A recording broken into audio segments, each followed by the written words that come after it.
Praise Lord. ദൈവനാമത്തിന് മഹത്വം ഉണ്ടാകട്ടെ. ഇന്ന് രാത്രിയിൽ നമുക്ക് വീണ്ടും ദൈവവചന പഠനത്തിനായി ലോകത്തിന്റെ വിവിധ ഭാഗങ്ങളിൽ നിന്ന് ഒരുമിച്ച് കൂടി വരുവാൻ സ്വർഗത്തിലെ ദൈവം സഹായിച്ചു. ഇതിൽ ജോയിൻ ചെയ്തിരിക്കുന്ന എല്ലാ പ്രിയപ്പെട്ടവർക്കും കർത്താവായ യേശു ക്രിസ്തുവിന്റെ നാമത്തിൽ സ്നേഹവന്ദനം ചെയ്യുന്നു.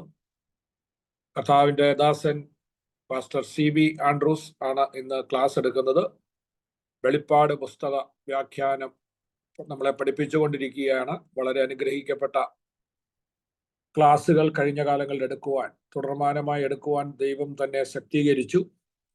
ഇന്ന് രാത്രിയിലും ദൈവം തന്നെ സഹായിക്കേണ്ടതിന്, ശക്തമായി ഉപയോഗിക്കേണ്ടതിന് നാം എല്ലാവരും ഇത് കേൾക്കുന്ന, ജോയിൻ ചെയ്യുന്ന എല്ലാ പ്രിയപ്പെട്ടവർക്കും പിന്നീട് ഇത് കേൾക്കുന്നവർക്കെല്ലാം അനുഗ്രഹമായി തീരുവാൻ ദൈവം സഹായിക്കേണ്ടതിന് നാം എല്ലാവരും പ്രാർത്ഥിച്ചു കൊണ്ടിരിക്കുമ്പോൾ ദൈവാത്മാവ് പ്രേരിപ്പിക്കുന്ന ആരെങ്കിലും ഒരാൾ അൺമ്യൂട്ട് ചെയ്ത് പ്രാർത്ഥിച്ചാൽ.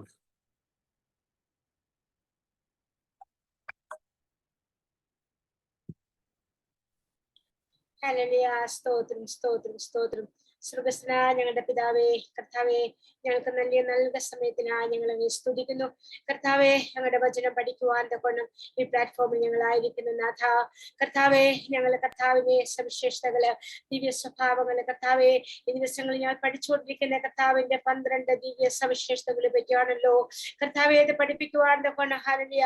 ഞങ്ങളുടെ ദാസനെ ദൈവം ബലപ്പെടുത്തണമേ. അധികാരത്തോടെ ദൈവം നിർത്തിയിരിക്കാൻ സ്തോത്രം. ഞങ്ങൾ പഠിക്കുന്ന ഞങ്ങൾക്ക് ഓരോരുത്തർക്കും അത് അനുഗ്രഹമായി ഞങ്ങളുടെ ജീവിതത്തിൽ ഞങ്ങളുടെ കർത്താവിനെ ഹല്ലേലൂയ ഞങ്ങൾ മറ്റുള്ളവർക്ക് കാണിച്ചു കൊടുക്കുന്നവരും ഞങ്ങളുടെ സ്വഭാവ സവിശേഷതകൾ ഞങ്ങളും കർത്താവേ അപ്പാ അതിനോട് ഹല്ലേലൂയ അപ്പാ ഏറ്റവും ഹല്ലേലൂയ നന്നായി ഹല്ലേലൂയ ഞങ്ങളുടെ ജീവിതത്തിൽ അത് ഉൾക്കൊള്ളുവാൻ ഞങ്ങൾക്ക് സഹായിക്കണമേ.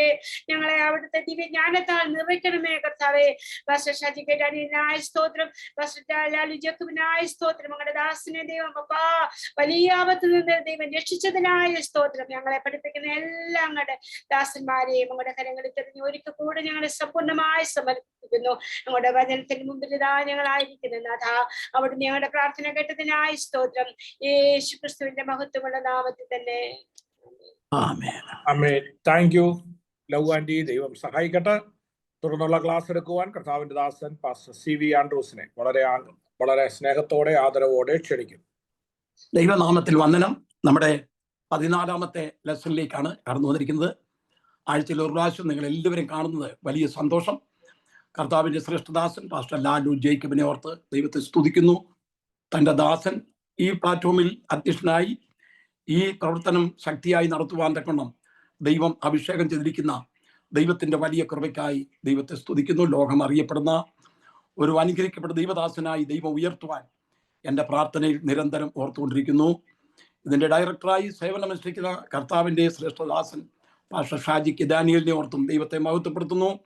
തൻ്റെ ദാസൻ കൂടി ചെയ്യുന്ന എല്ലാ പ്രവർത്തനങ്ങളും, ഇവർ ഇരുവരും ചെയ്യുന്ന പ്രവർത്തനങ്ങളെ ദൈവം മാനിക്കട്ടെ. ഇന്ന് രാത്രികാലം ഈ പ്ലാറ്റ്ഫോമിലായിരിക്കുന്ന എല്ലാ പാസ്റ്റേഴ്സിനും എല്ലാ സഹോദരി സഹോദരന്മാർക്കും നിസ്തുലനായ കർത്താവായ യേശുവിൻ്റെ നാമത്തിൽ എൻ്റെ വന്ദനം അറിയിക്കുന്നു. ചില പേരുകൾ എനിക്ക് അയച്ചു തന്നിട്ടുണ്ട്. അത് Anuja Sara, Bency, Mercy Philip, ഈ പ്രിയപ്പെട്ട പേരുകളാണ് എനിക്ക് കിട്ടിയിരിക്കുന്നത്. നിങ്ങൾ ബൈബിൾ വായനയിൽ എന്നെ മാറി മാറി സഹായിക്കണം എന്ന് പ്രത്യേകമായിട്ട് ഓർപ്പിക്കുന്നു. വെളിപ്പാട് പുസ്തകം 1-ാം അധ്യായം 16 മുതലുള്ള വാക്യങ്ങൾ നമുക്ക് വായിക്കാം. അവന്റെ വലങ്കയിൽ 7 നക്ഷത്രമുണ്ട്. അവന്റെ വായിൽ നിന്ന് മൂർച്ചയേറിയ ഇരുവായ്ത്തലയുള്ള വാൾ പുറപ്പെടുന്നു. അവന്റെ മുഖം സൂര്യൻ ശക്തിയോടെ പ്രകാശിക്കുന്നത് പോലെ ആയിരുന്നു. അവനെ കണ്ടിട്ട് ഞാൻ മരിച്ചവനെ പോലെ അവന്റെ കാൽക്കൽ വീണ് അവന്റെ വലങ്കൈ എൻ്റെ മേൽ വെച്ചു. ഭയപ്പെടേണ്ട, ഞാൻ ആദ്യനും അന്ത്യനും ജീവനുള്ളവനുമാകുന്നു. ഞാൻ മരിച്ചവനായിരുന്നു, എന്നാൽ ഇതാ എന്നേക്കും ജീവിച്ചിരിക്കുന്നു. മരണത്തിൻ്റെയും പാതാളത്തിൻ്റെയും താക്കോൽ എൻ്റെ കൈവശമുണ്ട്. നീ കണ്ടതും ഇപ്പോൾ ഉള്ളതും ഇനി സംഭവിപ്പാനിരിക്കുന്നതും എൻ്റെ വലങ്കയിൽ കണ്ട 7 നക്ഷത്രത്തിൻ്റെ മർവവും 7 പൊന്നിളവിളക്കിൻ്റെ വിവരവും എഴുതുക. 7 നക്ഷത്രം 7 സഭകളുടെ ദൂതന്മാരാകുന്നു. 7 നിലവിളക്ക് 7 സഭകളാകുന്നു എന്ന് കൽപ്പിച്ചു. മതി. കർത്താവായ യേശു ക്രിസ്തുവിൻ്റെ 12 ദിവ്യ വിശേഷതകളെ കുറിച്ചാണ് നമ്മൾ പഠിക്കുന്നത്. അതിൽ 8 കൂട്ടം കാര്യങ്ങൾ നമ്മൾ പഠിച്ചു. 1, നിലയങ്കി ധരിച്ചിരിക്കുന്നു. 2, മാറത്ത് പൊൻകച്ച കെട്ടിയിരിക്കുന്നു. 3, തലയും തലമുടിയും വെളുത്ത പഞ്ഞു പോലെ ഇരിക്കുന്നു. 4, അഗ്നിജ്വാലിക്കത്ത കണ്ണ്. 5, കാൽ ഉലയിൽ ചുട്ടുവഴിപ്പിച്ച വെള്ളോട്ടിന് സദൃശ്യം. 6 അവന്റെ ശബ്ദം പെരുവെള്ളത്തിൻ്റെതുപോലെ. 7 അവന്റെ വലങ്കയിൽ 7 നക്ഷത്രം. 8 വായിൽ മൂർച്ചയേറിയ ഇരുവായ്ത്തുള്ള വാൾ. ഇന്ന് നമ്മൾ ചിന്തിക്കാൻ പോകുന്നത് അവന്റെ മുഖം സൂര്യനെ പോലെ ഇരിക്കുന്നു. ഇനി 4 കൂട്ടം കാര്യം കൂടെ നമുക്ക് ചിന്തിക്കാനുണ്ട്. അവന്റെ മുഖം സൂര്യനെ പോലെ. 10 ആദ്യനും അന്ത്യനും ജീവനുള്ളവനും. 11 മരിച്ചവനായിരുന്നു വീണ്ടും ജീവിച്ചവൻ. 12 മരണത്തിന്റെയും പാതാളത്തിന്റെയും താക്കോൽ. അതുകൊണ്ട് നമ്മുടെ വെളിപ്പാട് 1 അധ്യായം തീരുന്നില്ല. മരണത്തിന്റെയും പാതാളത്തിന്റെയും താക്കോൽ എന്നുള്ള വിഷയം ഒരു ഡീപ്പായിട്ടുള്ള വിഷയമാണ്. അതും കൂടി എടുത്തു കഴിഞ്ഞാൽ 2-3 അധ്യായങ്ങളിലേക്ക് പ്രവേശിക്കും. ഈ സെമിസ്റ്റർ അവസാനിക്കുന്നതിന് മുമ്പ് 2-3 അധ്യായങ്ങൾ തീർക്കാൻ തക്കവണ്ണം ബന്ധപ്പെടുന്നു. ഇന്ന് രാത്രികാലം അപ്പോസ്തലനായ യോഹന്നാൻ അതേ പത്മോസ് ദ്വീപിൽ കിടക്കുന്ന സമയത്ത് കർത്താവായ യേശു ക്രിസ്തു തന്നെ തൻ്റെ സന്നിധിയിൽ പ്രത്യക്ഷപ്പെട്ടത് ഒരു വ്യത്യസ്തമായ നിലയിലായിരുന്നു. മനുഷ്യപുത്രനോട് സദൃശനായവനെ കണ്ടു എന്നാണ്. എന്നാൽ കർത്താവായ യേശു ക്രിസ്തു ഈ സമയം ദൈവത്തിന്റെ പുത്രൻ എന്നുള്ള നിലയിലും മനുഷ്യപുത്രൻ എന്നുള്ള നിലയിലുമാണ് പത്മോസ് ദ്വീപിൽ കിടക്കുന്ന യോഹന്നാന് പ്രത്യക്ഷപ്പെട്ടിരിക്കുന്നത്. ഇപ്പോൾ താൻ മർക്കോസിന്റെ മാളിൽ വെച്ച് യേശുവിന്റെ മാർവിൽ ചാരിയിരുന്ന ഒരു വ്യക്തിയാണ്. എന്നാൽ അതിനേക്കാളെല്ലാം വളരെ വ്യത്യസ്തമായ നിലയിലാണ് പത്മോസ് താൻ കിടക്കുമ്പോൾ കർത്താവായ യേശു ക്രിസ്തുവിന്റെ പ്രത്യക്ഷത. അതിനെക്കുറിച്ചുള്ള 8 വിവരണങ്ങൾ നമ്മൾ ചിന്തിപ്പാൻ 1 മണിക്കൂർ കൊണ്ട് 8 മണിക്കൂർ കൊണ്ട് ചിന്തിപ്പാൻ തക്കണം ഇടയായി തീർന്നു. എന്നാൽ ഇപ്പോൾ നമ്മൾ ചിന്തിക്കാൻ തക്കണം പോകുന്നത് അവന്റെ മുഖം സൂര്യനെ പോലെ ഇരിക്കുന്നു. കർത്താവായ യേശു ക്രിസ്തു ഈ ലോകത്തിലായിരുന്നപ്പോൾ അവന്റെ മനോഹാരിത്വം എത്ര വലുതായിരുന്നു. അവനെക്കുറിച്ച് വായിക്കുന്നവന് ഊനമില്ലാത്തവനായിരുന്നു. അവന്റെ വായിൽ വഞ്ചനയൊന്നുമില്ലായിരുന്നു. അവൻ പാപം ചെയ്തിട്ടില്ല എന്ന് ദൈവത്തിന്റെ വചനത്തിൽ വായിക്കുന്നു. ഇപ്പോൾ കർത്താവായ യേശു ക്രിസ്തുവിന്റെ മുഖത്തേക്ക് നോക്കുക. നമ്മുടെ കർത്താവായ യേശു ക്രിസ്തുവിന്റെ മനുഷ്യാവതാരത്തിനും കഷ്ടമരണത്തിനും വളരെ താഴ്ച സ്വീകരിച്ച കർത്താവാണ്. അവൻ ദൈവരൂപത്തിരിക്കെ ദൈവത്തോടുള്ള സമത്വം മുറുകെ പിടിച്ചോളെന്ന് വിചാരിക്കാതെ ദാസരൂപം എടുത്ത് വേഷത്തിൽ മനുഷ്യനായി വിളങ്ങി, തന്നെത്താൻ വിളങ്ങി, അതേ കാൽവരി കുരിശോളം അനുസരണമുള്ളവനായി തീർന്നു എന്ന് നമ്മൾ വായിക്കുന്നു. അതേ ക്രിസ്തുവേശുള്ള അതേ ഭാവം തന്നെ നിങ്ങളിൽ ഉണ്ടായിരിക്കട്ടെ. ഈ ലോകത്തിലായിരുന്നപ്പോൾ സുന്ദരനായ നമ്മുടെ കർത്താവായ യേശു ക്രിസ്തുവിന്റെ മുഖം അവർ വിരൂപമാക്കി കളഞ്ഞു. അവന്റെ മുഖമുണ്ടല്ലോ, മുഖത്തിന്റെ രോമം അവർ പിഴുതെടുത്തു. നിങ്ങളൊന്ന് ആലോചിച്ച് നോക്കി, എത്രമാത്രം പീഡയാണ് കർത്താവായ യേശു ക്രിസ്തു അനുഭവിപ്പാൻ തക്കൊണ്ടായത്. അവനെക്കുറിച്ച് യെശയ്യാപ്രവചനം 53-ാം അധ്യായത്തിൽ വായിക്കുന്നത് അവനെ കണ്ടാൽ ആളല്ല എന്ന് തോന്നുമാറ് അത്രമാത്രം വികൃതമാക്കി കളഞ്ഞു. അവന്റെ തലയിൽ മുൾക്കിരീടമടിയിച്ചു, രക്തം ധാരധാരിയായി അതുവരെ ശരീരത്തിൽ കൂടെ ഒഴുവാൻ തൊക്കാൻ തുടങ്ങി. അവന്റെ കർണത്തടിച്ചു, അതേ അവന്റെ മുഖത്ത് തുപ്പി. നിങ്ങൾ ആലോചിച്ച് നോക്കി, യേശു ക്രിസ്തുവിന്റെ ആ രൂപം എത്രമാത്രം അതേ വ്യത്യാസപ്പെട്ടു. കോമളനായിരുന്ന 10,000 പേരിൽ അതിസുന്ദരനായിരുന്ന കർത്താവായ യേശു ക്രിസ്തുവിന്റെ മുഖം അവർ വിരൂപമാക്കി കളഞ്ഞു. എന്നാൽ ഇപ്പോൾ കർത്താവിനെ നോക്ക്, തേജസ്കരിക്കപ്പെട്ട സന്ദർഭത്തിൽ അവന്റെ മുഖം സൂര്യൻ ശക്തിയോടെ പ്രകാശിക്കുന്നത് പോലെ ആയിരുന്നു. ഇപ്പോൾ യോഹന്നാൻ അവന്റെ മുഖത്തേക്ക് നോക്കാൻ കഴിയാതെ വണ്ണം അതേ ഭാരപ്പെടുകയാണ്. അടുത്ത വാക്യത്തിൽ നമ്മൾ വായിക്കുമ്പോൾ അവനെ കണ്ടപ്പോൾ കവിണ് വീണുപോയി എന്നാണ് വായിക്കുന്നത്. അവന്റെ മുഖം സൂര്യൻ ശക്തിയോടെ പ്രകാശിക്കുന്ന പോലെ ആയിരുന്നു. സൂര്യന്റെ പ്രകാശം നമുക്കറിയാം. അതേ മധ്യാഹ്ന സൂര്യന്റെ നമുക്ക് മുഖം നോക്കി അതേ നമ്മുടെ കണ്ണുകൊണ്ട് നോക്കാൻ തക്കണം സാധ്യമല്ല. സൂര്യനേക്കാൾ അതിസുന്ദരനായ നമ്മുടെ കർത്താവായ യേശു ക്രിസ്തുവിനെയാണ് വെളിപ്പാട് പുസ്തകത്തിൽ നമ്മൾ കാണുന്നത്. തേജസ്കരിക്കപ്പെട്ട കർത്താവായ യേശു ക്രിസ്തു, തേജസ്കരിക്കപ്പെടുന്ന കർത്താവിന്റെ മുഖം കാണുന്നിടത്തെല്ലാം സൂര്യനെ പോലെ ശോഭയുള്ളതായിട്ടാണ് കാണുന്നത്. മരുഭൂമിയിൽ കർത്താവായ യേശു ക്രിസ്തു അതേ പ്രത്യക്ഷപ്പെട്ട രംഗം നമുക്ക് കാണുവാൻ തക്കണം കഴിയുന്നു. മത്തായി സുവിശേഷം 17-ാം അധ്യായം 2-ാമത്തെ വാക്യം ഒന്ന് വായിക്കാം. അവരുടെ മുമ്പാകെ രൂപാന്തരപ്പെട്ട് അവന്റെ മുഖം സൂര്യനെ പോലെ ശോഭിച്ച് അവന്റെ വസ്ത്രം വെളിച്ചം പോലെ വെള്ളയായി തീർന്നു. കർത്താവായ യേശു ക്രിസ്തു പത്രോസിനെയും യാക്കോബിനെയും യോഹന്നാനെയും കൂട്ടിക്കൊണ്ട് കർത്താവിന്റെ മഹത്വം ഒന്ന് വെളിപ്പെടുത്തുവാൻ തക്കണം മരുഭൂമിയിൽ അല്ലെങ്കിൽ താബോർ മലയിലേക്ക് പ്രവേശിച്ചിരിക്കുന്ന കാഴ്ചയാണ് കാണുന്നത്. അവിടെ കർത്താവായ യേശു ക്രിസ്തു രൂപാന്തരപ്പെട്ടു. രൂപാന്തരത്തിന്റെ മല എന്തൊക്കെ അതിനെ പേര് പറയുന്നുണ്ട്. അവിടെ വായിക്കുന്നത് ഭൂമിയിൽ ഒരു അലക്കാരനും വെളുപ്പിക്കാൻ പാടില്ലാത്ത നിലയിൽ അവന്റെ വസ്ത്രം വെണ്മയായി തീർന്നു. ദൈവത്തിന് സ്തോത്രം. യേശു ക്രിസ്തു ബേത്ലഹേമിൽ അതേ ജനിച്ചു, പുൽക്കൊട്ടിൽ അവനെ കിടത്തി എന്ന് നമ്മൾ വായിക്കുന്നു. അവന്റെ ശരീരം, താഴ്ചയുള്ള ശരീരം സ്വീകരിച്ച് കർത്താവ് ഈ ലോകത്തിൽ കടന്നു വന്നാണ്. അവന് ദൈവമായ കർത്താവ്, പിതാവായ ദൈവം ഒരു ശരീരം ഒരുക്കി കൊടുത്താണ്. ആ ശരീരത്തെക്കുറിച്ച് അതേ ദേഹം എന്ന തെരശീലുണ്ട്, ആ ശരീരം മറച്ചിരിക്കുകയായിരുന്നു. താഴ്ചയുള്ള ശരീരമാണ്, പക്ഷെങ്കിൽ അവന്റെ മഹത്വം എന്തുമാത്രം ഉണ്ടെന്ന് ഇവർക്ക് ആർക്കും അറിയാൻ പാടില്ല. അവന്റെ മഹത്വം ഈ ശരീരത്തിൽ ഉണ്ട് ഒന്ന് കാണിച്ചു കൊടുക്കാനാണ് പത്രോസിനെയും യാക്കോബിനെയും യോഹന്നാനെയും കൂട്ടിക്കൊണ്ടുപോയത്. അവന്റെ ശരീരത്തെക്കുറിച്ച് നമ്മൾ വായിക്കുന്നു. അത് എബ്രായർ 9:11-12 ക്രിസ്തുവോ വരുവാനുള്ള നന്മകളുടെ മഹാപുരോഹിതനായി വന്നിട്ട് കൈപ്പണി അല്ലാത്ത എന്ന് വെച്ചാൽ ഈ സൃഷ്ടിയിൽ ഉൾപ്പെടാത്തതായി വലിപ്പവും തികവുമേറിയ ഒരു കൂടാരമായിരുന്നു യേശു ക്രിസ്തുവിന്റെ ശരീരം. ഈ ശരീരം കർത്താവ് ഒരുക്കിയതാണ്. നീ എനിക്കൊരു ശരീരം ഒരുക്കിയിരിക്കുന്നു. ദൈവത്തിന് ഇത് ഒരുക്കപ്പെട്ട ഒരു ശരീരമാണ്. ഇത് താഴ്ചയുള്ള ശരീരമാണ്. മനുഷ്യ വേഷം എടുത്ത് മനുഷ്യനായി ഈ ലോകത്തിൽ കടന്നു വന്ന കർത്താവായ യേശു ക്രിസ്തു, അവന്റെ ശരീരത്തിന്റെ മഹത്വം ആർക്കും അറിയത്തില്ലായിരുന്നു. അതൊന്ന് കാണിച്ചു കൊടുക്കാൻ തക്കണം പത്രോസിനെയും യാക്കോബിനെയും യോഹന്നാനെയും കൂട്ടി താബോർ മലയുടെ മുകളിലേക്ക് കൊണ്ടുപോയിരിക്കുകയാണ്. കൊലോസ്യലേഖനത്തിൽ നമ്മൾ വായിക്കുന്നു, അവനിലല്ലോ ദൈവത്തിന്റെ സകല സമ്പൂർണതയും ദേഹരൂപമായി വസിക്കുന്നത്. ആ പദം ശ്രദ്ധിക്കണം, ദേഹരൂപമായി വസിക്കുന്നത്. ദേഹമെന്ന തെരശീല കൊണ്ട് മറച്ചിരിക്കുകയായിരുന്നു. അവിടെ വെച്ച് ആ ദേഹമെന്ന തെരശീലെടുത്ത് അല്പം ഒന്ന് മാറ്റി കാണിച്ചതേ ഉള്ളൂ. ഭൂമിയിൽ ഒരു ആലക്കാരനെ കൊണ്ടും വെളുപ്പിക്കാൻ പാടില്ലാത്ത നിലയിൽ അത്രമാത്രം അവൻ വെണ്ണയായി തീർന്നു. അവന്റെ മുഖത്തെക്കുറിച്ച് വായിക്കുന്നത്, അവന്റെ മുഖം സൂര്യൻ ശക്തിയോടെ പ്രകാശിക്കുന്ന പോലെ ശോഭിപ്പാൻ തക്കണവിടെയായി തീർന്നു. അവങ്കിലേക്ക് നോക്കിയവർ പ്രകാശിതരായി, അവരുടെ മുഖം ലജ്ജിച്ചു പോയതുമില്ല. മോശ ഈ കർത്താവായ യേശു ക്രിസ്തുവിനെ കാണുവാൻ തക്കണം ഇടയായി തീർന്നു. പുറപ്പാട് പുസ്തകം 34-ാം അധ്യായം 30-ാമത്തെ വാക്യം ഒന്ന് വായിച്ചേ. അഹരോനും ഇസ്രായേൽ മക്കൾ എല്ലാവരും മോശയെ നോക്കിയപ്പോൾ അവന്റെ മുഖത്തിന്റെ ത്വക്ക് പ്രകാശിക്കുന്നത് കണ്ട്, അതുകൊണ്ട് അവർ അവന്റെ അടുക്കൽ ചെല്ലുവാൻ ഭയപ്പെട്ടു. നോക്കണമേ, 40 രാവും 40 പകലും ദൈവത്തെ കണ്ടിട്ടാണ് മോശ അത് സീനായി പർവ്വതത്തിൽ ഇരിക്കുമ്പോൾ ദൈവത്തോട് ഇങ്ങനെ പറഞ്ഞു, എനിക്ക് അങ്ങേ ഒന്ന് കാണണം എന്ന് പറഞ്ഞു. അതേ ദൈവം തന്നോട് പറഞ്ഞു, ദൈവിക ശബ്ദമെല്ലാം കേട്ടു, ന്യായപ്രമാണം ഒന്ന് ലഭിച്ചു. ഇതെല്ലാം ലഭിച്ചു കഴിഞ്ഞ് ദൈവത്തെ ഒന്ന് കാണാൻ തക്കോണം ആഗ്രഹിക്കുന്നു.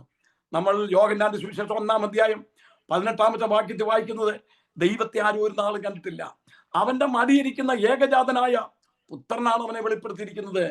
ദൈവത്തെ കാണേണ്ടതുപോലെ മോശ കണ്ടില്ല.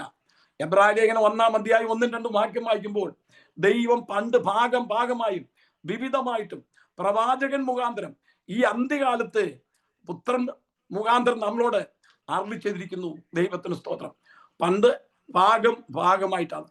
മോശയോട് ദൈവം പറഞ്ഞു, എന്നെ കണ്ടാ ജീവിച്ചിരിപ്പാൻ തക്കണം സാധ്യമല്ല. ഞാൻ പർവ്വത്തിൽ നിൽക്കും, പർവ്വത്തിൽ കൂടി കടന്നു പോകും, നീ എൻ്റെ ഒരു ഭാഗം മാത്രമേ കാണത്തുള്ളൂ. എന്നെ കാണേണ്ടതുപോലെ കണ്ടു കഴിഞ്ഞാൽ നീ ജീവിച്ചിരിക്കത്തില്ല, ഞാൻ നിന്റെ മുഖം മറച്ചുകൊള്ളും. ദൈവം അതാ പർവ്വത്തിൽ കൂടി കടന്നു പോകുന്നു. മോശ ഒരു ഭാഗമേ കണ്ടുള്ളൂ.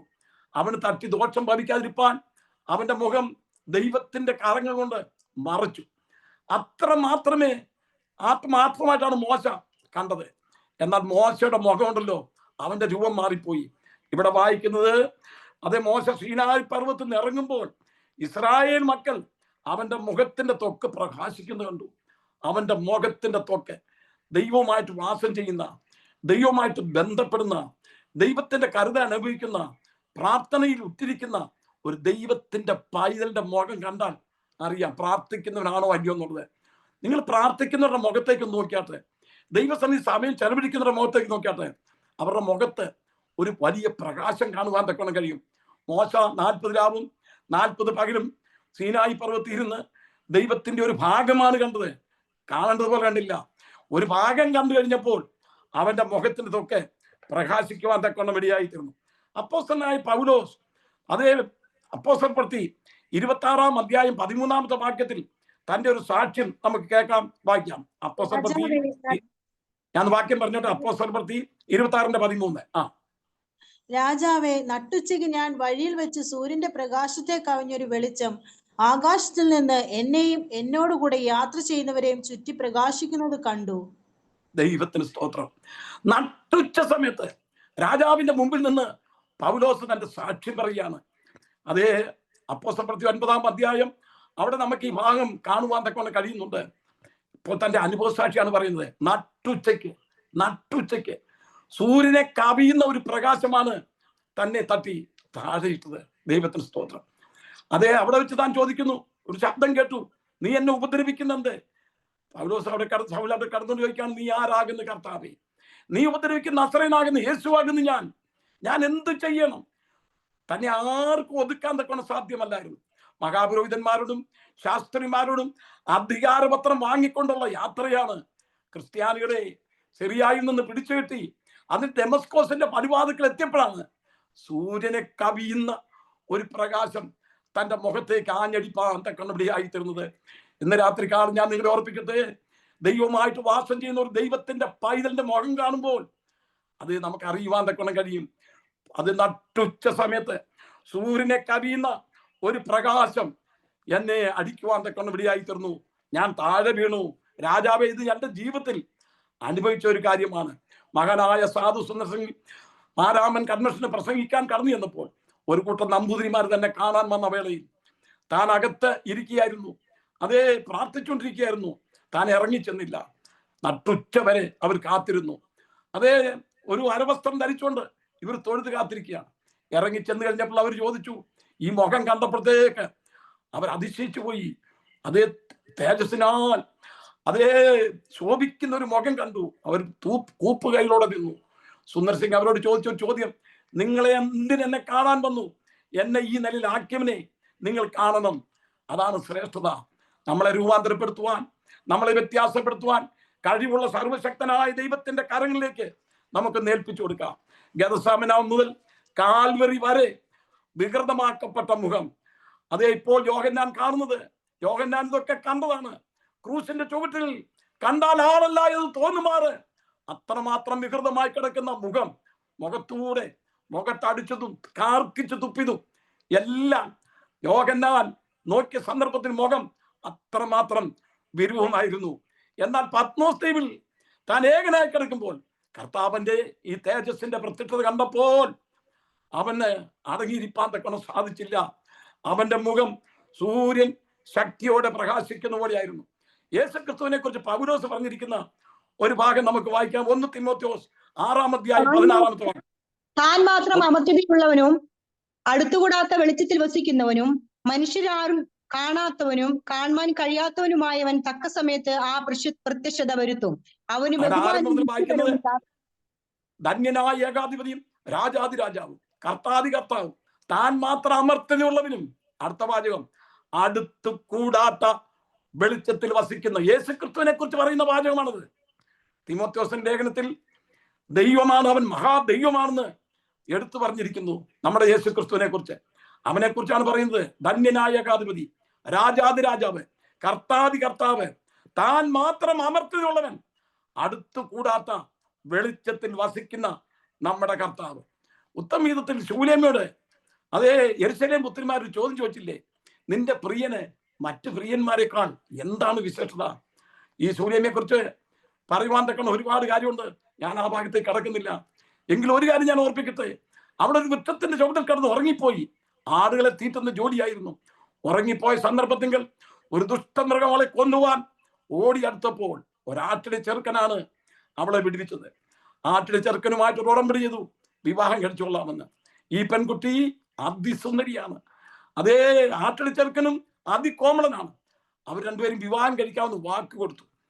അതേ, അവളെ പിടിച്ചോട്ട് പോകാൻ തക്കണം. ശലോമോൻ രാജാവ് ഒരു ദിവസം ശൂലേം നഗരത്തിൽ കൂടി ഒരു എഴുന്നള്ളത്ത് നടത്തിയപ്പോൾ ആയിരക്കണക്കിന് ആൾക്കാർ ശലോമോന്റെ എഴുന്നള്ളത്ത് കാണാൻ കൂടി വന്ന ചരിത്രം ഉത്തമഗീതത്തിൽ നമുക്ക് കാണുവാൻ കഴിയുന്നു.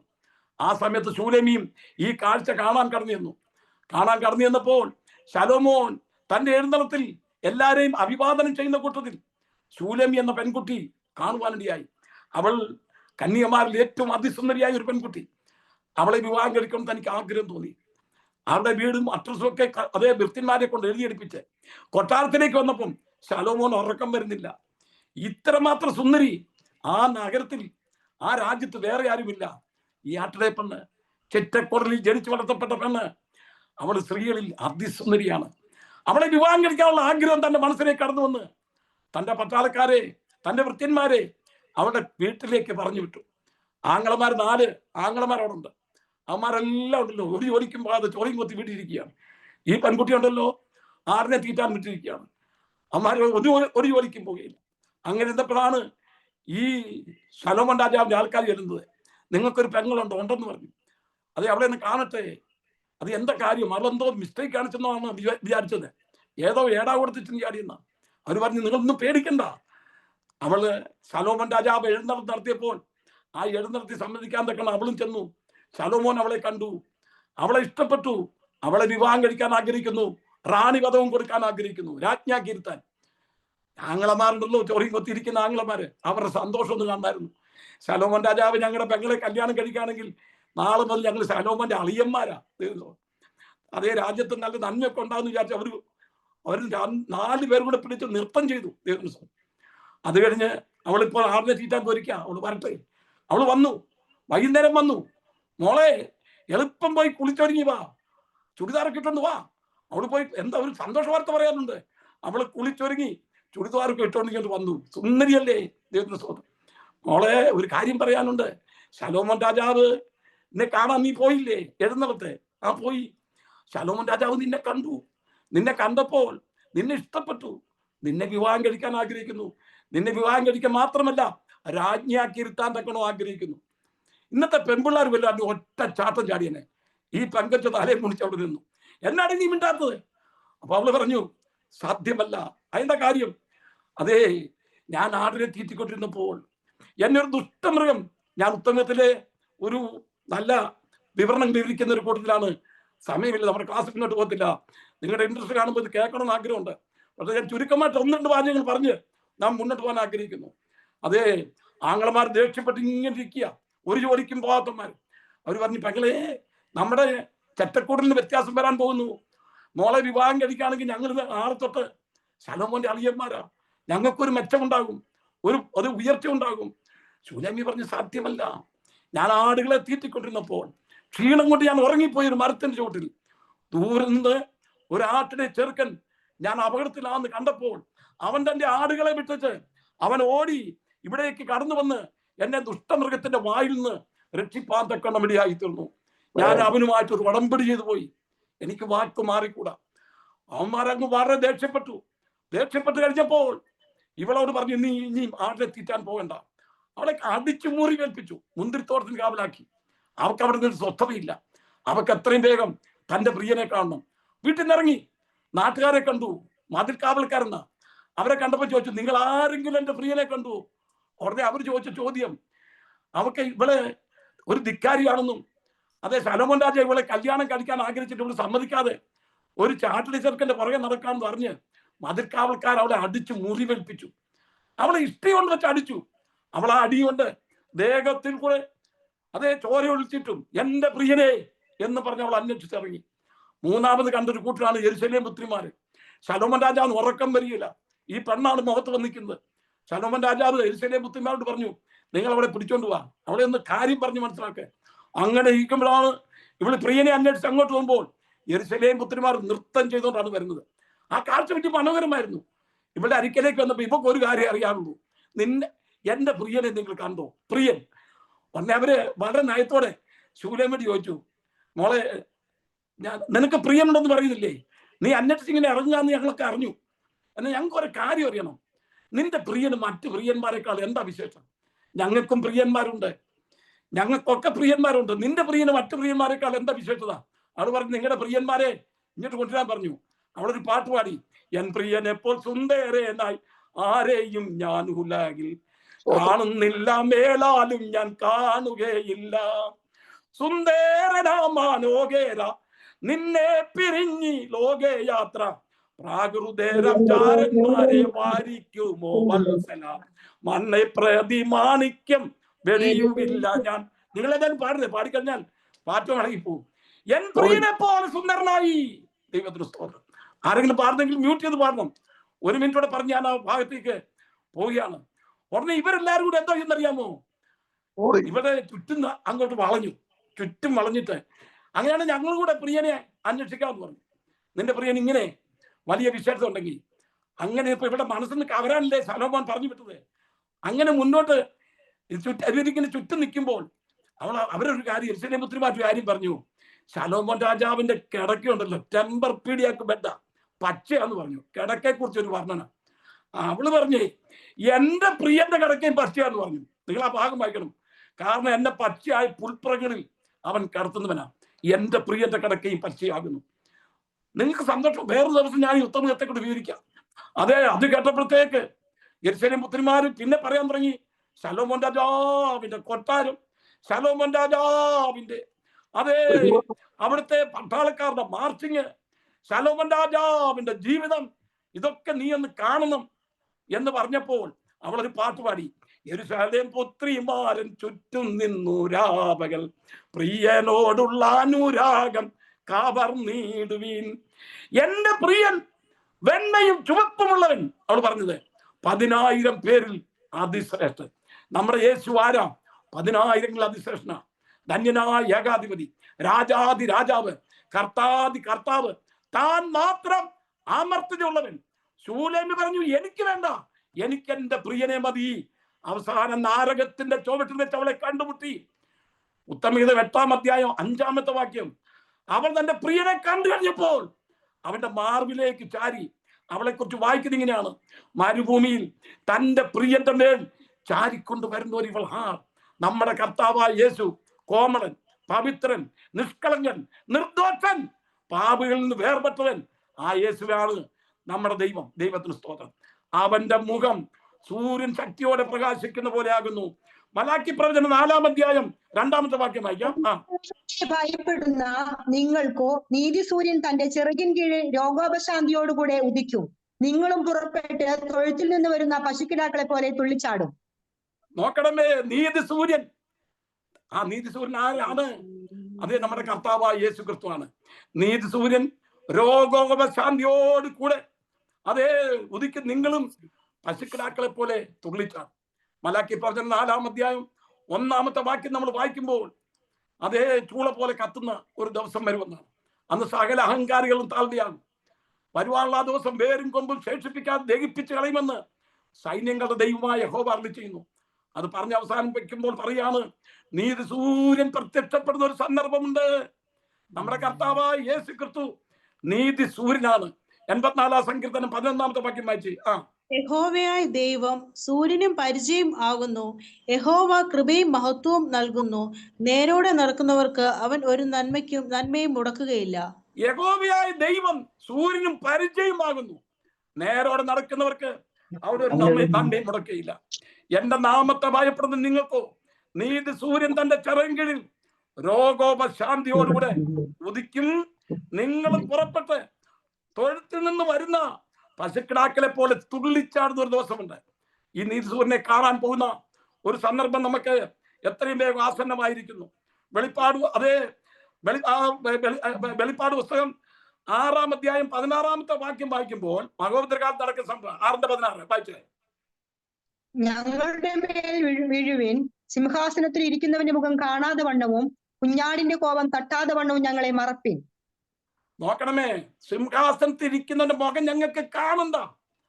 കാരണം മഹോദരകാലത്തിൽ വെളിപ്പാട് പുസ്തകം 4-ാം അധ്യായത്തിലാണ് സഭ സ്വർഗത്തിലേക്ക് എടുക്കപ്പെടുന്നത്. എന്നാൽ അതേ 6-ാം അധ്യായം മുതൽ മഹോദരകാലം ആരംഭിക്കുകയാണ്, മഹാപീഡനകാലം ആരംഭിക്കുകയാണ്. ഒരു 2 വർഷത്തെ ക്ലാസ് ആണ് അത് നമുക്ക് പഠിക്കാൻ തക്കുള്ളത്. അതേ, ആ പീഡാകാലത്ത് കുഞ്ഞാടിന്റെ കോപം വന്നിരിക്കുകയാണ്. അവർ പറയും മഹോദരകാലത്തിന്റെ അതിശക്തമായ തീച്ചൂളിൽ കൂടി കടന്നു പോകുമ്പോൾ പറയാണ്, കുഞ്ഞാടിന്റെ മുഖം കാണാതെ വണ്ണം ഞങ്ങളുടെ മുഖം മറപ്പീൻ. എന്നാൽ ദൈവത്തിന്റെ പൈതലെ നമ്മളോ കർത്താവായ യേശു ക്രിസ്തുവിന്റെ മുഖം കാണുമ്പോൾ തുള്ളിച്ചാടാൻ പോവുകയാണ്. നിങ്ങളും പുറപ്പെട്ട് പശുത്തൊഴുത്തിൽ നിന്ന് പശുക്കിടാവ് പാലും കുടിച്ചു കഴിഞ്ഞ് തുള്ളിച്ചാടി നടക്കുന്ന പോലെ നീതി സൂര്യനാകുന്ന നമ്മുടെ കർത്താവിനെ കാണുമ്പോൾ നമ്മൾ തുള്ളിച്ചാടുന്ന നടക്കുന്ന ഒരു അനുഭവം ഉണ്ടാകാൻ പോവുകയാണ്. ഇസ്രായേലിനെ ദൈവം അനുഗ്രഹിക്കുന്ന സന്ദർഭത്തിൽ 3 നിലയിൽ അനുഗ്രഹിക്കാൻ തക്കൊണ്ണം അതേ അവർക്ക് പറയുവാൻ തക്കൊണ്ടായി തീർന്നു. സംഖ്യാപുസ്തകം 6-ാം അധ്യായം 25-ഉം 26-ഉം വാക്യം വായിച്ചേ. യഹോവ തിരുമുഖം നിന്റെ മേൽ പ്രകാശിപ്പിച്ചു, നിന്നോട് കൃപയുള്ളവനാകട്ടെ. യഹോവ തിരുമുഖം നിന്റെ മേൽ ഉയർത്തി നിനക്ക് സമാധാനം നൽകുമാറാകട്ടെ. അടുത്ത വാക്യം ഇവിടെ. ഇങ്ങനെ ഇവർ ആ, ഇസ്രായേൽ മക്കൾ ഇങ്ങനെ ഇസ്രായേൽ മക്കളെ ദൈവം അനുഗ്രഹിച്ചു. യഹോവ തന്റെ ജനത്തിന്റെ തിരുമുഖം പ്രകാശിപ്പിക്കുന്നതിനെ കുറിച്ചാണ് ഇവിടെ പറഞ്ഞിരിക്കുന്നത്. അവരെ അനുഗ്രഹിക്കുമ്പോൾ പറയാണ്, യഹോവ തിരുമുഖം നിന്റെ മേൽ പ്രകാശിപ്പിച്ച് നിന്നോട് കൃപയുള്ളവനാകട്ടെ. യഹോവ തിരുമുഖം നിന്റെ മേൽ ഉയർത്തി നിനക്ക് സമാധാനം നൽകുമാറാകട്ടെ. ദൈവത്തിന് സ്തോത്രം. പുരോഹിതന്മാർ ഇസ്രായേലിനെ അനുഗ്രഹിക്കുന്ന ഒരു അനുഗ്രഹമാണ് ദൈവത്തിന്റെ മുഖപ്രകാശം, ദൈവത്തിന്റെ കരുണ, ദൈവത്തിന്റെ സാന്നിധ്യം നമ്മുടെ മേൽ ഉണ്ടാകുമാറാകട്ടെ. തിരുമുഖം പ്രകാശിക്കണമേ. ഇന്ന് രാത്രികാലം നമുക്കങ്ങനെ അതുപോലെ പ്രാർത്ഥിച്ച സങ്കീർത്തനക്കാരൻ 4-ാം സങ്കീർത്തനം 6-ാമത്തെ വാക്യത്തിൽ ഇങ്ങനെ വായിക്കുന്നു. വായിച്ചാട്ട്, നമുക്ക് ആർ നന്മ കാണിക്കുമെന്ന് പലരും പറയുന്നു. യഹോവേ, നിന്റെ മുഖപ്രകാശം ഞങ്ങളുടെ മേൽ ഉദിപ്പിക്കണമേ. നിന്റെ മുഖം ഞങ്ങളുടെ മേൽ പ്രകാശിപ്പിക്കണമേ എന്ന് ദാവീദ് പ്രാർത്ഥിച്ചു. നിന്റെ മുഖം. നമുക്ക് കർത്താവിനോട് അടുത്തിയല്ല, നമുക്ക് ഭാരപ്പെടേണ്ട ആവശ്യമില്ല. കർത്താവിനെ കാണുവാൻ തക്കോണം കർത്താവിന്റെ മുഖം ദർശിക്കാൻ ആഗ്രഹിക്കുന്ന എത്ര പേരുണ്ട്, എത്രയോ പേര് കണ്ടിട്ടുണ്ട്. ആ ദൈവ സാന്നിധ്യം, ആ മുഖം നമ്മുടെ മേൽ പ്രകാശിക്കട്ടെ. ഇവിടെ അബ്ശാലോമിനെ ഭയപ്പെട്ട് ഓടിപ്പോകുന്ന സന്ദർഭത്തിലാണ് ദാവീദ് പ്രാർത്ഥന പ്രാർത്ഥിക്കുന്നത്. ദൈവമേ, നീ എന്നോട് കരുണ തോന്നണമേ, നിന്റെ മുഖം എന്റെ മേൽ പ്രകാശിക്കണമേ. 80-ാം സങ്കീർത്തനം 3-ാമത്തെ വാക്യത്തിൽ എന്താ വായിക്കുന്നത്? ദൈവമേ, ഞങ്ങളെ യഥാസ്ഥാനപ്പെടുത്തണമേ. ഞങ്ങൾ രക്ഷപ്പെടേണ്ടതിന് തിരുമുഖം പ്രകാശിപ്പിക്കണമേ. ഞങ്ങൾ രക്ഷപ്പെടേണ്ടതിന് തിരുമുഖം ഞങ്ങളുടെ മേൽ പ്രകാശിക്കണമേ. ഞാൻ തിരുമുഖത്തിന്റെ ആ പ്രാധാന്യത്തെയാണ് പറയുന്നത്. ഞങ്ങൾ രക്ഷപ്പെടേണ്ടതിന് തിരുമുഖം ഞങ്ങളുടെ മേൽ പ്രകാശിക്കണമേ. 44-ാം സങ്കീർത്തനം 3-ാമത്തെ വാക്യത്തിൽ വായിക്കേ, സ്വന്തഭുജം കൊണ്ടല്ല അവർ ജയം നേടിയത്, നിന്റെ വലം കൈയും നിന്റെ ഭുജവും നിന്റെ മുഖപ്രകാശവും കൊണ്ടത്രേ നിനക്ക് അവരോട് പ്രീതി ഉണ്ടായിരുന്നുവല്ലോ. ഓരോരുത്തന്മാർ പറയാണ്, ഞങ്ങൾ ജയം നേടിയത് നിന്റെ മുഖത്തിന്റെ പ്രകാശം കൊണ്ടാണ്. നിന്റെ മുഖം ഞങ്ങളുടെ മേൽ ഒന്ന് പ്രകാശിച്ചത് കൊണ്ടാണ് ശത്രുക്കളുടെ കയ്യിൽ നിന്ന് ഞങ്ങൾക്ക് വിടുതൽ പ്രാപിപ്പാടിയായത്. ഇന്ന് രാവിലെ സമയം കർത്താവിന്റെ മുഖം കണ്ടവരാരുണ്ട്? കർത്താവായ യേശു സ്വർഗസ്ഥനായ ഞങ്ങളുടെ പിതാവേ എന്നുള്ള പ്രാർത്ഥന പഠിപ്പിച്ചില്ലേ? ആ പ്രാർത്ഥനയിൽ 7 കൂട്ടം കാര്യം പറയുന്നില്ലേ? അതിൽ 4 കൂട്ടം കാര്യം നമ്മുടേതും 3 കൂട്ടം കാര്യം അതേ പുത്രനോടുള്ള ബന്ധത്തിലുമാണ് അവിടെ പറയുന്നത്. അതിൽ ഒരു കാര്യം, ഞങ്ങൾക്ക് ആവശ്യമുള്ള ആഹാരം ഇന്ന് ഞങ്ങൾക്ക് തരണമേ. ആ പ്രാർത്ഥന ശ്രദ്ധിച്ചിട്ടുണ്ടോ? നിങ്ങൾ ശ്രദ്ധിച്ചിട്ടുണ്ടോ? ഞങ്ങൾക്ക് ആവശ്യമുള്ള ആഹാരം ഇന്ന് ഞങ്ങൾക്ക് തരണമേ. നമ്മുടെ ഇന്നത്തെ പ്രിയപ്പെട്ടവരാണ് പ്രാർത്ഥിച്ചത്, കർത്താവേ അടുത്ത 1 വർഷത്തേക്കുള്ള ആഹാരം ഞങ്ങൾക്ക് തരണമേ. കർത്താവ് അങ്ങനെ ആഗ്രഹിക്കുന്നതല്ല. നമ്മളെ പ്രാർത്ഥിക്കാൻ പഠിപ്പിച്ചപ്പോൾ ഞങ്ങൾക്ക് ആവശ്യമുള്ള ആഹാരം ഇന്ന് തരണമേ എന്ന് പറഞ്ഞാൽ അതിന്റെ അർത്ഥം സ്വർഗസ്ഥനായ നമ്മുടെ കർത്താവ് എന്നും നമ്മളെ കാണാൻ ആഗ്രഹിക്കുന്നു. രാവിലത്തെ പ്രാർത്ഥിക്കുമ്പോൾ കർത്താവ് നമ്മുടെ മുഖം ഒന്ന് കാണാൻ ആഗ്രഹിക്കുന്നു. 1 വർഷത്തേക്കുള്ള ആഹാരം തന്നിരിക്കട്ടെ, പിന്നെ 1 വർഷം കഴിഞ്ഞ് അവന്റെ മുഖം കാണാൻ നിങ്ങൾ ചെലുത്തും. മന്ന അതാത് ദിവസത്തേക്കുള്ള മന്നയാണ് കർത്താവ് തരുന്നത്.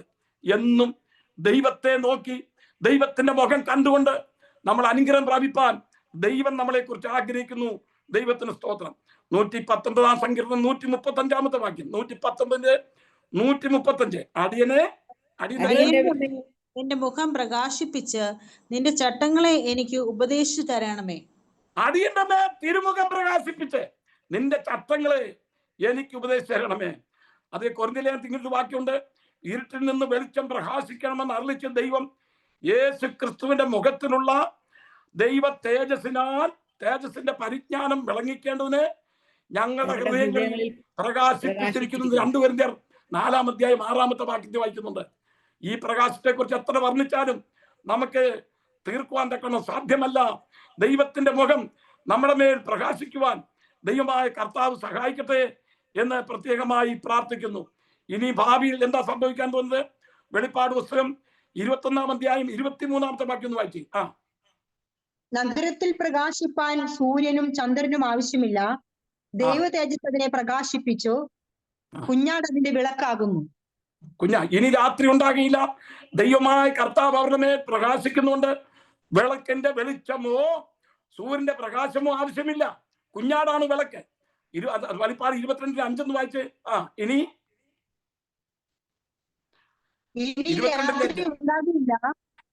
രാത്രി ഉണ്ടാകില്ല. ദൈവമായ കർത്താവ് അവരുടെ മേൽ പ്രകാശിക്കുന്നത് കൊണ്ട് വിളക്കിന്റെ വെളിച്ചമോ സൂര്യന്റെ വെളിച്ചമോ അവർക്ക് ആവശ്യമില്ല. കുഞ്ഞാടാണ് വിളക്കായിരിക്കുന്നത്. കുഞ്ഞാട് പ്രകാശിപ്പിച്ചുകൊണ്ടിരിക്കും. അവന്റെ മുഖത്തിന്റെ പ്രകാശത്തെക്കുറിച്ച് എത്രമാത്രം വർണ്ണിച്ചാലും നമുക്ക് തീരാൻ തക്കണം സാധ്യമല്ല. അതേ പത്മോസിൽ കിടക്കുന്ന യോഹന്നാൻ ഈ പ്രകാശം കാണുവാനിടയായി. നമ്മൾ പുറപ്പാട് പുസ്തകം 33-ാം അധ്യായം 18-ാമത്തെ വാക്യത്തിൽ മോശ പ്രാർത്ഥിക്കുന്നു, ഞാൻ പറഞ്ഞു വിടാം, നിന്റെ പ്രകാശം എനിക്ക് കാണിക്കണമേ എന്ന് ദൈവത്തോട് പ്രാർത്ഥിച്ചു. അതേ പുറപ്പാട് 33:20 നിനക്കെന്റെ മുഖം കാണാൻ കഴിയത്തില്ല, ഒരു മനുഷ്യനും കണ്ട് ജീവനോട് ഇരിക്കത്തില്ലെന്ന് യഹോവ മറുപടി പറഞ്ഞു. മനുഷ്യൻ കാണാൻ കഴിയുന്ന അളവിൽ മാത്രമാണ് ദൈവതേജസ്സ് മനുഷ്യനെ വെളിപ്പെടുത്തിയിരിക്കുന്നത്. അതേ വിധത്തിലാണ് പത്മോസ് ദ്വീപിൽ കിടന്ന യോഹന്നാനും കർത്താവ് പ്രത്യക്ഷപ്പെടാൻ തക്കണം ഇടയായിത്തീർന്നത്. ദൈവത്തിന്റെ പൈതലേ, ഇന്ന് രാത്രികാലം ഈ തേജരൂപിയായ നമ്മുടെ കർത്താവിനെ അനുഗമിപ്പാൻ, ഇത്ര മഹത്വമേറിയ നമ്മുടെ കർത്താവുമായി ബന്ധപ്പെടുവാൻ കർത്താവ് നമുക്ക് ഇടയാക്കിയ കൃപയ്ക്കായി നമുക്ക് ദൈവത്തെ സ്തുതിക്കാം. ഇതാണ് യേശുക്രിസ്തുവിന്റെ 9ാമത്തെ വിഷയം. ഇനി 10, 11, 12 വാക്യങ്ങൾ സംസാരിക്കുന്നുണ്ട്. അതിന്റെ ഇടയ്ക്ക് 2 ഭാഗങ്ങൾ നമുക്ക് തീർക്കാൻ തക്കണമുണ്ട്. യേശുക്രിസ്തുവിന്റെ വേറെ 3 പ്രത്യേകതയോടെ പറയാനുണ്ട്. ആദ്യനും അന്ത്യനുമാകുന്നു, മരിച്ചവനായിരുന്നു, എന്നേക്കും ജീവിച്ചിരിക്കുന്നു, മരണത്തിന്റെയും പാതാളത്തിന്റെയും താക്കോൽ എന്റെ കൈവശമുണ്ട്. എന്നാൽ അതിനു മുൻപ് യോഹന്നാൻ ഇത്രയും 9 കൂട്ടം കാര്യം യേശുക്രിസ്തുവിന്റെ ദിവ്യ പ്രത്യക്ഷം കണ്ടപ്പോൾ, 9 കൂട്ടം കാര്യം കണ്ടപ്പോൾ 17ാമത്തെ വാക്യം, അവനെ കണ്ടിട്ട് ഞാൻ മരിച്ചവനെ പോലെ അവന്റെ കാൽക്കൽ വീണു, അവൻ വലങ്കൈ എന്റെ മേൽ വെച്ചു, ഭയപ്പെടേണ്ട, ഞാൻ ആദ്യനും അന്ത്യനും ജീവനുള്ളവനുമാകുന്നു. ഈ രൂപം കണ്ടാൽ അതേ മർക്കോസിന്റെ മാളിയിൽ വെച്ച് കണ്ട രൂപമല്ല, 3.5 വർഷക്കാലം ഒന്നിച്ചടന്ന രൂപമല്ല. ഇപ്പോൾ തേജസ്കരിക്കപ്പെട്ട അടുത്തുകൂടാത്ത വെളിച്ചത്തിൽ വസിക്കുന്ന നമ്മുടെ കർത്താവായ യേശു പത്മോസിൽ ലേഖനായി കിടക്കുന്ന യോഹന്നാന് പ്രത്യക്ഷപ്പെട്ടു കഴിഞ്ഞപ്പോൾ, അവന്റെ രൂപം കണ്ടു കഴിഞ്ഞപ്പോൾ, അവന്റെ മഹത്വം കണ്ടു കഴിഞ്ഞപ്പോൾ, അവന്റെ മുമ്പിൽ നിൽക്കാൻ പാടില്ലാതെ വണ്ണം അവൻ കവിണ് വീണു എന്നാണ് വായിക്കുന്നത്. അന്ത്യ അത്താഴ സമയത്ത് യേശുവിന്റെ മാർവിൽ ചാരിയിരുന്ന യോഹന്നാൻ ഇപ്പോൾ തേജസ്കരിക്കപ്പെട്ട ദൈവത്തിന്റെ കാൽക്കൽ വീണ് കിടക്കുന്ന കാഴ്ചയാണ് കാണുന്നത്. കേട്ടോ, എത്രമാത്രം അതേ തേജസ്സേറിയ ഒരു മുഖമാണ് നമുക്ക് അവിടെ കാണുവാൻ കൊണ്ട് കഴിയുന്നത്.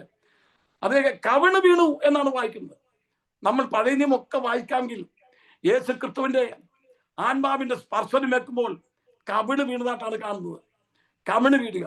ഇന്ന് സാധാരണ മീറ്റിങ്ങിന് മലന്നാണ് വീഴുന്നത്. എന്നാൽ ദൈവത്തിന്റെ വചനം പഠിക്കാമെങ്കിൽ നമ്മൾ പഠിക്കുമ്പോൾ അവന്റെ മുൻപാകെ കവിണ് വീണു എന്നാണ് വായിക്കുന്നത്. ദൈവത്തിന് സ്തോത്രം. പ്രവാചകനായ എസെക്കിയേൽ ദൈവത്തിന്റെ മഹത്വം കണ്ടപ്പോൾ, നിങ്ങളൊന്നും വായിച്ച് എസെക്കിയേൽ 1:28 വായിച്ച്. അതിന്റെ ചുറ്റുമുള്ള പ്രകാശം മഴയുള്ള ദിവസത്തിൽ മേഘത്തിൽ കാണുന്ന മഴവില്ലിന്റെ കാഴ്ച പോലെയായിരുന്നു. യഹോവയുടെ മഹത്വത്തിന്റെ പ്രത്യക്ഷത ഇങ്ങനെയായിരുന്നു കണ്ടത്. അത് കണ്ടിട്ട് ഞാൻ കവിണ് വീണു, സംസാരിക്കുന്ന ഒരുത്തന്റെ ശബ്ദം ഞാൻ കേട്ടു. നോക്കണമേ, കവിണ് വീണു. പ്രവാചകനായ എസെക്കിയേൽ പ്രവാചകന്മാരിൽ വലിയൊരു പ്രവാചകനാണ്. യെശയ്യാവ്, അതേ യെരമ്യാവ്, എസെക്കിയേൽ, ദാനിയേൽ, ഇവർ വലിയ പ്രവാചകന്മാരുടെ കൂട്ടത്തിലാണ് ഉൾപ്പെടുത്തിയിരിക്കുന്നത്. ബാക്കിയുള്ള പ്രവാചകന്മാർ ചെറിയ പ്രവാചകന്മാർ എന്നുള്ള പേരിനാലാണ് വേദപണ്ഡിതന്മാർ ചിത്രീകരിച്ചിരിക്കുന്നത്. ഒരു വലിയ പ്രവാചകനായ എസെക്കിയേൽ ബാബേലിന്റെ നദിയിൽ അത് ആയിരിക്കുന്ന സന്ദർഭത്തിൽ നമ്മൾ 1-ാം അധ്യായം 1-ാമത്തെ വാക്യം വായിക്കുമ്പോൾ, എസെക്കിയേൽ 11:1 വായിക്കുമ്പോൾ, 30-ാം ആണ്ട് ഞാൻ കേബാർ നദി തീർത്തിരിക്കുമ്പോൾ സ്വർഗം തുറന്ന് ദിവ്യ ദർശനങ്ങളെ കണ്ടു. ആ ദിവ്യ ദർശനം പ്രാപിച്ച എസെക്കിയേൽ ഈ പ്രത്യക്ഷത കണ്ടു കഴിഞ്ഞപ്പോൾ, യഹോവയുടെ തേജസ് കണ്ടപ്പോൾ മലർന്നു വീഴുകയല്ലായിരുന്നു, അവൻ കവിണ് വീഴുകയായിരുന്നു. ദൈവത്തിന് സ്തോത്രം. ഇന്ന് അനേക യോഗങ്ങളിൽ മലർന്നു വീഴുന്ന അനുഭവം കണ്ടിട്ടുണ്ടോ? നിങ്ങൾ ബൈബിളിൽ എവിടെ വായിച്ചു നോക്കിയാലും, ഞാൻ അതിനെ എതിർത്ത് സംസാരിക്കുന്ന നിങ്ങൾ ചിന്തിച്ച് എന്നെ തെറ്റിദ്ധരിക്കരുത്. ആരെല്ലാം യേശുവിനെ കണ്ടിട്ടുണ്ടോ, ആരെല്ലാം ദൈവത്തെ കണ്ടിട്ടുണ്ടോ, അവരെല്ലാം ദൈവസന്നിധിയിൽ കവിണ് വീഴുകയായിരുന്നു. എസെക്കിയേൽ 3:23, 22, 23 വായിച്ചു. യഹോവയുടെ കൈ അവിടെ പിന്നെയും എന്റെ മേൽ വന്നു. അവൻ എന്നോട്, നീ എഴുന്നേറ്റ് സമഭൂമിയിലേക്ക് പോക, അവിടെ വെച്ച് ഞാൻ നിന്നോട് സംസാരിക്കുമെന്ന് കൽപ്പിച്ചു. അങ്ങനെ ഞാൻ എഴുന്നേറ്റ് സമഭൂമിയിലേക്ക് പോയി. ഞാൻ കെബാർ നദീതീരത്ത് കണ്ട മഹത്വം പോലെ അവിടെ യഹോവയുടെ മഹത്വം നിൽക്കുന്നത് കണ്ട് ഞാൻ കവിണ്ണു വീണു. യഹോവയുടെ മഹത്വം കണ്ടപ്പോൾ ഞാൻ കവിണ്ണു വീണു. ദൈവത്തിന് സ്തോത്രം. ഈ അമേരിക്കയിലെ 1-2 ചർച്ചകളുണ്ട്. നൈറ്റ് ഡ്യൂട്ടി ഒക്കെ കഴിഞ്ഞ് വരുന്ന സഹോദരിമാര് അതേ ആ പാർശ്വ എഴുന്നേറ്റ് കൈ ഒന്ന് കാണിക്കുമ്പോൾ എല്ലാവരും ഒന്ന് മലന്ന് വീഴും. അവിടെ കിടന്ന് ഉറങ്ങും യോഗം തീർന്നും വരെ.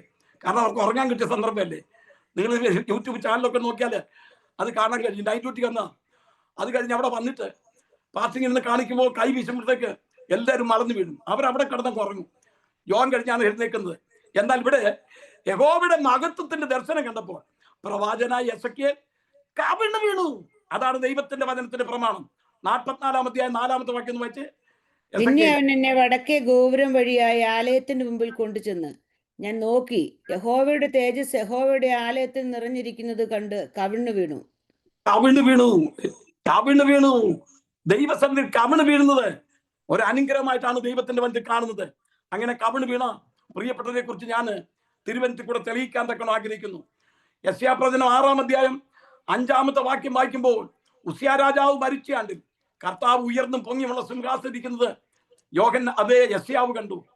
അതേ സാറാപ്പുകൾ രണ്ടുകൊണ്ട് പാദം മൂടി, രണ്ടുകൊണ്ട് മുഖം മറിച്ച്, രണ്ടുകൊണ്ട് പറന്ന് അഭിമുഖമായി നിന്ന് ഒരുത്തൻ സൈന്യങ്ങളുടെ ദൈവമായ യഹോവ പരിശുദ്ധൻ പരിശുദ്ധൻ എന്നിങ്ങനെ തട്ടസിച്ചുകൊണ്ടിരുന്നു. ദൈവത്തിന് സ്തോത്രം. അപ്പോൾ യെശയ്യാവിന് പാപബോധം വന്നു. അയ്യോ, ഞാൻ അരിഷ്ട മനുഷ്യൻ, ഞാൻ നശിച്ചു, ഞാൻ ശുദ്ധിയില്ലാത്ത അതരമുള്ള ഒരു മനുഷ്യനെന്ന് യെശയ്യാ പ്രവചനം 6-ാം അധ്യായം 5-ാമത്തെ വാക്യത്തിൽ കിടന്ന് നിലവിളിക്കുന്ന കണ്ടോ. ദൈവത്തിന്റെ പ്രത്യക്ഷത കണ്ടപ്പോൾ, ദൈവത്തിന്റെ മഹത്വം കണ്ടപ്പോൾ, ഉയർന്നും പൊങ്ങിയുമുള്ള സിംഹാസനത്തിൽ കർത്താവ് ഇരിക്കുന്ന കാഴ്ച കണ്ടപ്പോൾ യെശയ്യാവ് പറയാണ്, അയ്യോ, ഞാൻ അരിഷ്ട മനുഷ്യൻ, ശുദ്ധിയില്ലാത്ത അതരങ്ങളോടും ജനത്തിനടുവിൽ ഞാൻ പാർക്കുന്നു. ദൈവത്തിന്റെ മഹത്വം കാണുമ്പോൾ, ദൈവത്തിന്റെ രൂപം കാണുമ്പോൾ, ദൈവത്തിന്റെ സാന്നിധ്യം അനുഭവിക്കുമ്പോൾ ഒരു വ്യക്തിക്ക് പാപബോധം ഉണ്ടാകും. യെശയ്യാവ് പുസ്തകം 1-ാം അധ്യായം 5 വരെയുള്ള അധ്യായങ്ങൾ നമ്മൾ വായിക്കാമെങ്കിൽ യെശയ്യാവ് ഒരു പ്രവാചകനാണ്. യെശയ്യാവ് പറഞ്ഞുകൊണ്ടിരുന്നത് അവർക്ക് അയ്യോ കഷ്ടം, അവർക്ക് അയ്യോ കഷ്ടം. തന്റെ കാര്യം ഒന്നും പറയുന്നില്ല. എന്നാൽ ദൈവത്തെ കാണുന്നത് പോലെ കണ്ടു കഴിഞ്ഞപ്പോൾ, ഉയർന്നും പൊങ്ങിയുള്ള സിംഹാസനത്തിൽ കർത്താവ് ഇരിക്കുന്നത് കണ്ടു കഴിഞ്ഞപ്പോൾ, സ്വർഗത്തിന്റെ ആരാധന കണ്ടു കഴിഞ്ഞപ്പോൾ, ആലയം പുക കൊണ്ട് നിറഞ്ഞപ്പോൾ, ആലയത്തിന്റെ ഉമ്മരപ്പിന്റെ അടിസ്ഥാനം കുലുങ്ങിക്കഴിഞ്ഞപ്പോൾ യെശയ്യാവിന് പാപബോധം വന്നു. തന്നിലേക്ക് തിരിഞ്ഞു. നമ്മൾ സാധാരണ അവർക്ക് അയ്യോ കഷ്ടം, അങ്ങേ ശോശാമയുടെ മകൾക്ക് അയ്യോ കഷ്ടം, ശോശാമയ്ക്ക് അയ്യോ കഷ്ടം, ഇതൊക്കെയാ പറയുന്നത്. തന്നിലേക്ക് നോക്കുന്നില്ല. എന്നാൽ ദൈവത്തിന്റെ മഹത്വം, ദൈവത്തിന്റെ പൈതലെ ഒരു വ്യക്തി യഥാർത്ഥമായി മനസ്സിലാക്കി കഴിയുമ്പോൾ പറയുന്നത്, എനിക്കയ്യോ കഷ്ടം, ഞാൻ ശുദ്ധിയില്ലാത്തവനാണ്. ഉടനെ അവന്റെ പ്രാർത്ഥന കേട്ട് സാറാപ്പുകളിൽ ഒരുത്തൻ യാഗപീഠത്തിൽ നിന്ന് തീക്കല്ലെടുത്ത് ഒരു കൊടുലുകൊണ്ടെടുത്ത് അവന്റെ അധരങ്ങളെ ശുദ്ധീകരിച്ചു. ദൈവത്തിന് സ്തോത്രം. അത് കഴിഞ്ഞാണ് ശബ്ദം കേൾക്കുന്നത്, ഞാൻ ആരെ അയക്കേണ്ടു, ആർ നമുക്ക് വേണ്ടി പോകും. ഉടനെ യെശയ്യാവ് പറയാണ്, അടിയനെ അയക്കണമേ, അടിയൻ പോകാം. ഒരു വ്യത്യസ്തമായ ശുശ്രൂഷയാണ്. ദൈവത്തെ കാണുന്നത് പോലെ കണ്ട് അവന്റെ മുമ്പിൽ നിലവിളിച്ച്, അവന്റെ മുമ്പിൽ താണുകൊടുത്ത്, അവന്റെ മുമ്പിൽ സമർപ്പിച്ച് ശുദ്ധീകരണം പ്രാപിക്കുന്ന ദൈവത്തിന്റെ പൈതലെ, നിനക്ക് കേൾക്കാൻ പോകുന്ന അടുത്ത ശബ്ദം, ഞാൻ ആരെ അയക്കണ്ടു, ആർ നമുക്ക് വേണ്ടി പോകും. അന്നേരമാണ് പറയുന്നത്, കർത്താവേ, എന്നെ അയക്കണമേ, ഞാൻ പോകാമെന്ന് പറഞ്ഞ് ദൈവത്തിന്റെ വചനം അവരുടെ മധ്യേ അറിയിപ്പാൻ പോയി. ഈ യെശയ്യാവിനെ കുറിച്ച് നമ്മൾ വായിക്കുമ്പോൾ യെശയ്യാവ് മരിച്ചത് എങ്ങനെയെന്ന് അറിയാമോ? അവനെ ഈർച്ച വാളാൽ കൊല്ലുകയായിരുന്നു. അതാണ് എബ്രായ ലേഖനം 11-ാമത്തെ വാക്യത്തിൽ വായിക്കുന്നത്. ചിലർ തീയുടെ ബലം കെടുത്തി, ചില സിംഹത്തിന്റെ വായ അടച്ചു, ചിലർ ഈർച്ച വാളാൽ അറുക്കപ്പെട്ടു. യെശയ്യാവിന്റെ ഈ ദൈവിക ദർശനം ഉണ്ടായതിനു ശേഷം ഒരു വ്യത്യസ്തമായ ശുശ്രൂഷയ്ക്ക് തന്നെ നയിച്ച വേളയിൽ അവസാനം ശത്രുക്കൾ തന്നെ പിടിച്ച് 2 തടിയുടെ ഇടയിൽ തന്നെ കടത്തിയിട്ട്, പിടിച്ചു കെട്ടി കടത്തിയിട്ട്, ഇത് യഹൂദ ചരിത്രമാണ്. എന്നിട്ട് ഈർച്ചവാൾ കൊണ്ട് നമ്മുടെ നാട്ടിൽ തടി അറക്കുന്ന പോലെ ഈർച്ചവാളാൽ അറുത്ത് 2ആയി പിളർന്ന് യെശയ്യാവിനെ കൊല്ലുകയായിരുന്നു. അതുകൊണ്ടാണ് എബ്രായ ലേഖനത്തിൽ പറഞ്ഞിരിക്കുന്നത്, ചിലർ ഈർച്ചവാളാൽ അറുക്കപ്പെട്ടു. അത് യെശയ്യാ പ്രവാചകനാണ്. ദൈവത്തിന്റെ പൈതലെ, ദൈവത്തിന്റെ മഹത്വം കണ്ടു കഴിഞ്ഞാൽ ദൈവത്തിന് വേണ്ടി മരിപ്പാൻ തക്കൊണ്ണം നമ്മുടെ ജീവിതം ഏൽപ്പിച്ചു കൊടുക്കും. നമ്മുടെ കർത്താവിന് വേണ്ടി രക്തസാക്ഷിയായിട്ട് നിൽപ്പാൻ തക്കൊണ്ട് നമ്മുടെ ജീവിതം സമർപ്പിക്കും. ഈ ദാനിയേൽ പ്രവചനം നമ്മൾ വായിക്കുമ്പോൾ 10-ാം അധ്യായം 9-ാമത്തെ വാക്യം വായിച്ചേ, 10-9. എന്നാൽ ഞാൻ അവന്റെ വാക്കുകളുടെ ശബ്ദം കേട്ടപ്പോൾ ഞാൻ ബോധം കെട്ട് നിലത്ത് കവിണ്ണു വീണു. ദാനിയേൽ പ്രവാചകൻ കിത്തേക്കൽ എന്ന മഹാനദി തീരത്ത് 21 ദിവസം ഉപവസിച്ചു. തന്റെ പ്രാർത്ഥനയുടെ ആദ്യം ദിവസം തന്നെ മറുപടി വന്നാണ്. എന്നാൽ പാർസി രാജ്യത്തിന് വെറും 21 ദിവസം തടഞ്ഞു നിർത്തി. എന്നാൽ പ്രധാന പ്രഭുക്കന്മാരിൽ ഒരുത്തനാകുന്ന മീഖായേൽ തന്നെ സഹായിച്ചു. താൻ അവിടുന്ന് രക്ഷപ്പെട്ടു. ദൂത് തന്റെ അരികിലേക്ക് വന്നു. ദൂത് കടന്നു വന്ന് പറയാണ്, ദാനിയേലേ, നീ പ്രാർത്ഥിച്ച ആദ്യ ദിവസം തന്നെ നിന്റെ പ്രാർത്ഥനയ്ക്ക് മറുപടിയായിട്ട് ഞാൻ പുറപ്പെട്ടതാണ്. എന്നാൽ പാർസി രാജ്യത്തിന്റെ പ്രഭു 21 ദിവസം എന്നെ തടഞ്ഞു നിർത്തി. ഇന്ന് രാത്രികാലം പ്രാർത്ഥിക്കുന്ന ദൈവത്തിന്റെ പൈതലേ, നിന്റെ പ്രാർത്ഥനയുടെ മറുപടി താമസിക്കുന്ന എന്താണെന്നറിയാമോ? വലിയ പോരാട്ടം ഈ ആകാശത്ത് നടക്കുന്നുണ്ട്. അതേ പിശാചിന്റെ സിംഹാസനം ഈ ആകാശത്ത് വെച്ചിരിക്കുകയാണ്. നീ പ്രാർത്ഥിക്കുമ്പോൾ നിന്റെ പ്രാർത്ഥനയ്ക്ക് മറുപടി കൊടുക്കാതിരിക്കാൻ തക്കണം തടസ്സപ്പെടുത്തുന്ന അന്യശക്തി ഉണ്ടെന്ന് ഓർക്കണം. അതുകൊണ്ടാണ് ഉപാസ്ഥാനും പ്രാർത്ഥനയാലും അല്ലാതെ ഈ ജാതി നീങ്ങിപ്പോയില്ല. അതുകൊണ്ടാണ് പൗലോസ് പറഞ്ഞത് പ്രാർത്ഥനയിൽ പോരാടുവീൻ. അതുകൊണ്ടാണ് യേശു പറഞ്ഞത് മടുത്തു പോകാതെ പ്രാർത്ഥിപ്പീൻ. നമ്മുടെ പ്രാർത്ഥനയ്ക്ക് മറുപടി എത്രയോ പ്രാവശ്യം വന്നിട്ടുണ്ട്. തടഞ്ഞു നിർത്തുന്ന ഒരു അന്ധകാരത്തിന്റെ ശക്തിയുണ്ട്. പോരാടി നമ്മൾ അതിനെ ജയിക്കണം. അതേ, ഈ പ്രവാചകന്റെ അരികെ കടന്ന ദൂതൻ പറയാണ്, അവനെ കണ്ടപ്പോൾ ദാനിയേൽ കവിണ് വീണു. ദൈവത്തിന് സ്തോത്രം. കവിണ് വീഴുക, ഇതാണ് പഴയ നിയമത്തിലെ അനുഭവം. ഇനി പുതിയ നിയമത്തിലേക്ക് കടന്നു വരാം. 7 പേരുടെ കാര്യം പറയാൻ തക്കൊണ്ട് ആഗ്രഹിക്കുന്നു. എന്റെ സമയത്ത് തന്നെ ഞാൻ നിർത്തിക്കൊള്ളാം. അവന്റെ കാൽക്കൽ വീണവരെ കുറിച്ച് നമുക്കൊന്ന് വായിക്കാം. ആരൊക്കെ അവന്റെ കാൽക്കൽ വീണു? വായിക്കാം. ഒന്നാമത് അപ്പോസ്തലപ്രവൃത്തി 9-ാം അധ്യായം 3-4 വാക്യം. അവൻ പ്രയാണം ചെയ്ത് ദമസ്കോസിന് അവൻ പ്രയാണം ചെയ്ത് ദമസ്കോസിനെ സമീപിച്ചപ്പോൾ പെട്ടെന്ന് ആകാശത്ത് നിന്ന് ഒരു വെളിച്ചം അവന്റെ ചുറ്റും മിന്നി. അവൻ നിലത്ത് വീണു. ശൗലേ ശൗലേ, നീ എന്നെ ഉപദ്രവിക്കുന്നത് എന്തെന്ന് തന്നോട് പറയുന്ന ഒരു ശബ്ദം കേട്ടു. നീ ആരാകുന്നു കർത്താവേ എന്നവൻ ചോദിച്ചതിന്, നീ ഉപദ്രവിക്കുന്ന യേശു ആകുന്നു ഞാൻ. ഒന്നാമത് ശൗൽ, അവൻ മഹാപുരോഹിതന്റെ അധികാരപത്രം വാങ്ങിക്കൊണ്ട് പോവുകയായിരുന്നു. അവൻ നിലത്ത് വീണു. ദൈവസ്തോത്രം. കുതിരപ്പുറത്ത് നിന്ന് സൂര്യനെ കഴുകുന്ന ഒരു പ്രകാശം തന്നെ ചുറ്റുമിന്നിയപ്പോൾ അവൻ നിലത്ത് വീണ് കിടക്കുകയാണ്. കവിണ് കിടക്കുകയാണ്, നിലത്ത് വീണ് കിടക്കുകയാണ്. ഇത്ര വലിയ പ്രാധാന്യമുള്ള ശൗൽ, അതേ മഹാപുരോഹിതന്മാരുമായിട്ട് വലിയ ബന്ധമുണ്ടായിരുന്ന ശൗൽ, അതേ തൻ്റെ മാർഗമാണ് ശരി എന്ന് വാദിക്കുന്ന ശൗൽ. നിങ്ങളൊന്ന് ആലോചിച്ച് നോക്കിയേ. മഹാപുരോഹിതന്മാരുടെ അധികാരപത്രം വാങ്ങി ഒരു കൂട്ടം ആൾക്കാരുമായിട്ടാണ് ക്രിസ്ത്യാനികളെ പിടിച്ചുകൊണ്ട് വരാൻ തക്കണം പോകുന്നത്. എന്നാൽ ദമസ്കോസിന്റെ പടിവാതിൽ ശരിയായിട്ട് 40 മൈൽ ഇപ്പറേ അതിനെ അടുക്കൽ എത്തി കഴിഞ്ഞപ്പോൾ സൂര്യനെ കവിയുന്ന ഒരു പ്രകാശം തന്റെ മുഖത്തേക്ക് അടിച്ചു. ഇതുവരെയും തന്നെ അടിച്ചു താഴെ ആരും ഇട്ടിട്ടില്ല. എന്നാൽ ദൈവത്തിന്റെ സന്നിധിയിൽ ദൈവത്തിന് വിരോധമായി, ദൈവജനത്തിന് വിരോധമായി പ്രവർത്തിക്കുന്ന ഈ വ്യക്തിയെക്കുറിച്ച് ദൈവത്തിന് ഒരു പ്ലാൻ ഉണ്ടായിരുന്നു. അവനെ അടിച്ച് താഴെ ഇട്ടു. അവനിപ്പോ കണ്ണിന്റെ കാഴ്ചയും പോയി. ദൈവത്തിന് സ്തോത്രം. ഇപ്പൊ തപ്പി നടക്കുക. അവൻ ചോദിച്ചു, ഒരു ശബ്ദം കേട്ടു, ശൗലേ ശൗലേ, നീ എന്നെ ഉപദ്രവിക്കുന്നുണ്ട്. നീ മറ്റൊരു ഭാഗത്ത് വായിക്കും, നീ മുള്ളിന്റെ നേരെ ഉദയ്ക്കുന്നതുണ്ട്. ദൈവത്തിന് സ്തോത്രം. കർത്താവിനോട് ചോദിച്ചു, നീ ആരാകുന്ന കർത്താവേ? എപ്പോഴാണ് ഈ കർത്താവ് എന്നുള്ള പദം ഈ ശൗല് കേട്ടത്? സ്തേഫാനോസിനെ കൊല്ലുന്ന സമയത്ത്, കല്ലെറിയുന്ന സമയത്ത് അവന്റെ വസ്ത്രം കാത്തുകൊണ്ടിരുന്നത് ശൗലായിരുന്നു. അതേ സ്തേഫാനോസിനെ കൊല്ലുന്ന കാര്യത്തിൽ ശൗലും സമ്മതം കൊടുത്തെന്നാണ് വായിക്കുന്നത്. സമ്മതം കൊടുത്തു. കാരണം ശൗലും സൻഹദ്രി സംഘത്തിന്റെ ഒരു മെമ്പറായിരുന്നു. സൻഹദ്രി സംഘത്തിന്റെ ഒരു മെമ്പർ ആകണമെങ്കിൽ വിവാഹം കഴിച്ച ഒരു വ്യക്തിയായിരിക്കണം. ശൗൽ വിവാഹം കഴിച്ച ഒരു വ്യക്തിയായിരുന്നു. ആൾക്കാർക്ക് അതിനെപ്പറ്റി തെറ്റിദ്ധാരണകളുണ്ട്. ശൗൽ വിവാഹിതനായിരുന്നു. വിവാഹം കഴിച്ച ഒരു വ്യക്തിക്ക് മാത്രമേ സൻഹദ്രി സംഘത്തിൽ അംഗമാകാൻ ഒക്കത്തുള്ളൂ. അതുകൊണ്ട് തന്റെ സിഗ്നേച്ചർ മേലായിരുന്നു സ്തേഫാനോസിനെ കൊല്ലുവാൻ. ശൗലിനും സമ്മതമായിരുന്നു. എന്നാൽ താൻ ക്രിസ്ത്യാനിയായി തീർന്നതിന് ശേഷം തന്റെ ഭാര്യ തന്നെ ഇട്ടച്ചങ്ങ് പോയി. അതേ, ഒരു യഹൂദ സ്ത്രീ ആയിരുന്ന തന്റെ ഭാര്യ, ഒരു തീഷ്ണനുണ്ടായിരുന്ന തന്റെ ഭാര്യ, അവൾ പറഞ്ഞു, എനിക്ക് ഈ മനുഷ്യന് വേണ്ട. ക്രിസ്തുവിനെ അംഗീകരിച്ചു കഴിഞ്ഞപ്പോൾ അങ്ങനെ അവന്റെ ഭാര്യ, ശൗലിന്റെ ഭാര്യ തന്നെ ഇട്ടച്ചു പോയി. എന്നാൽ പിന്നെ ശൗല് വിവാഹം കഴിച്ചിട്ടുമില്ല.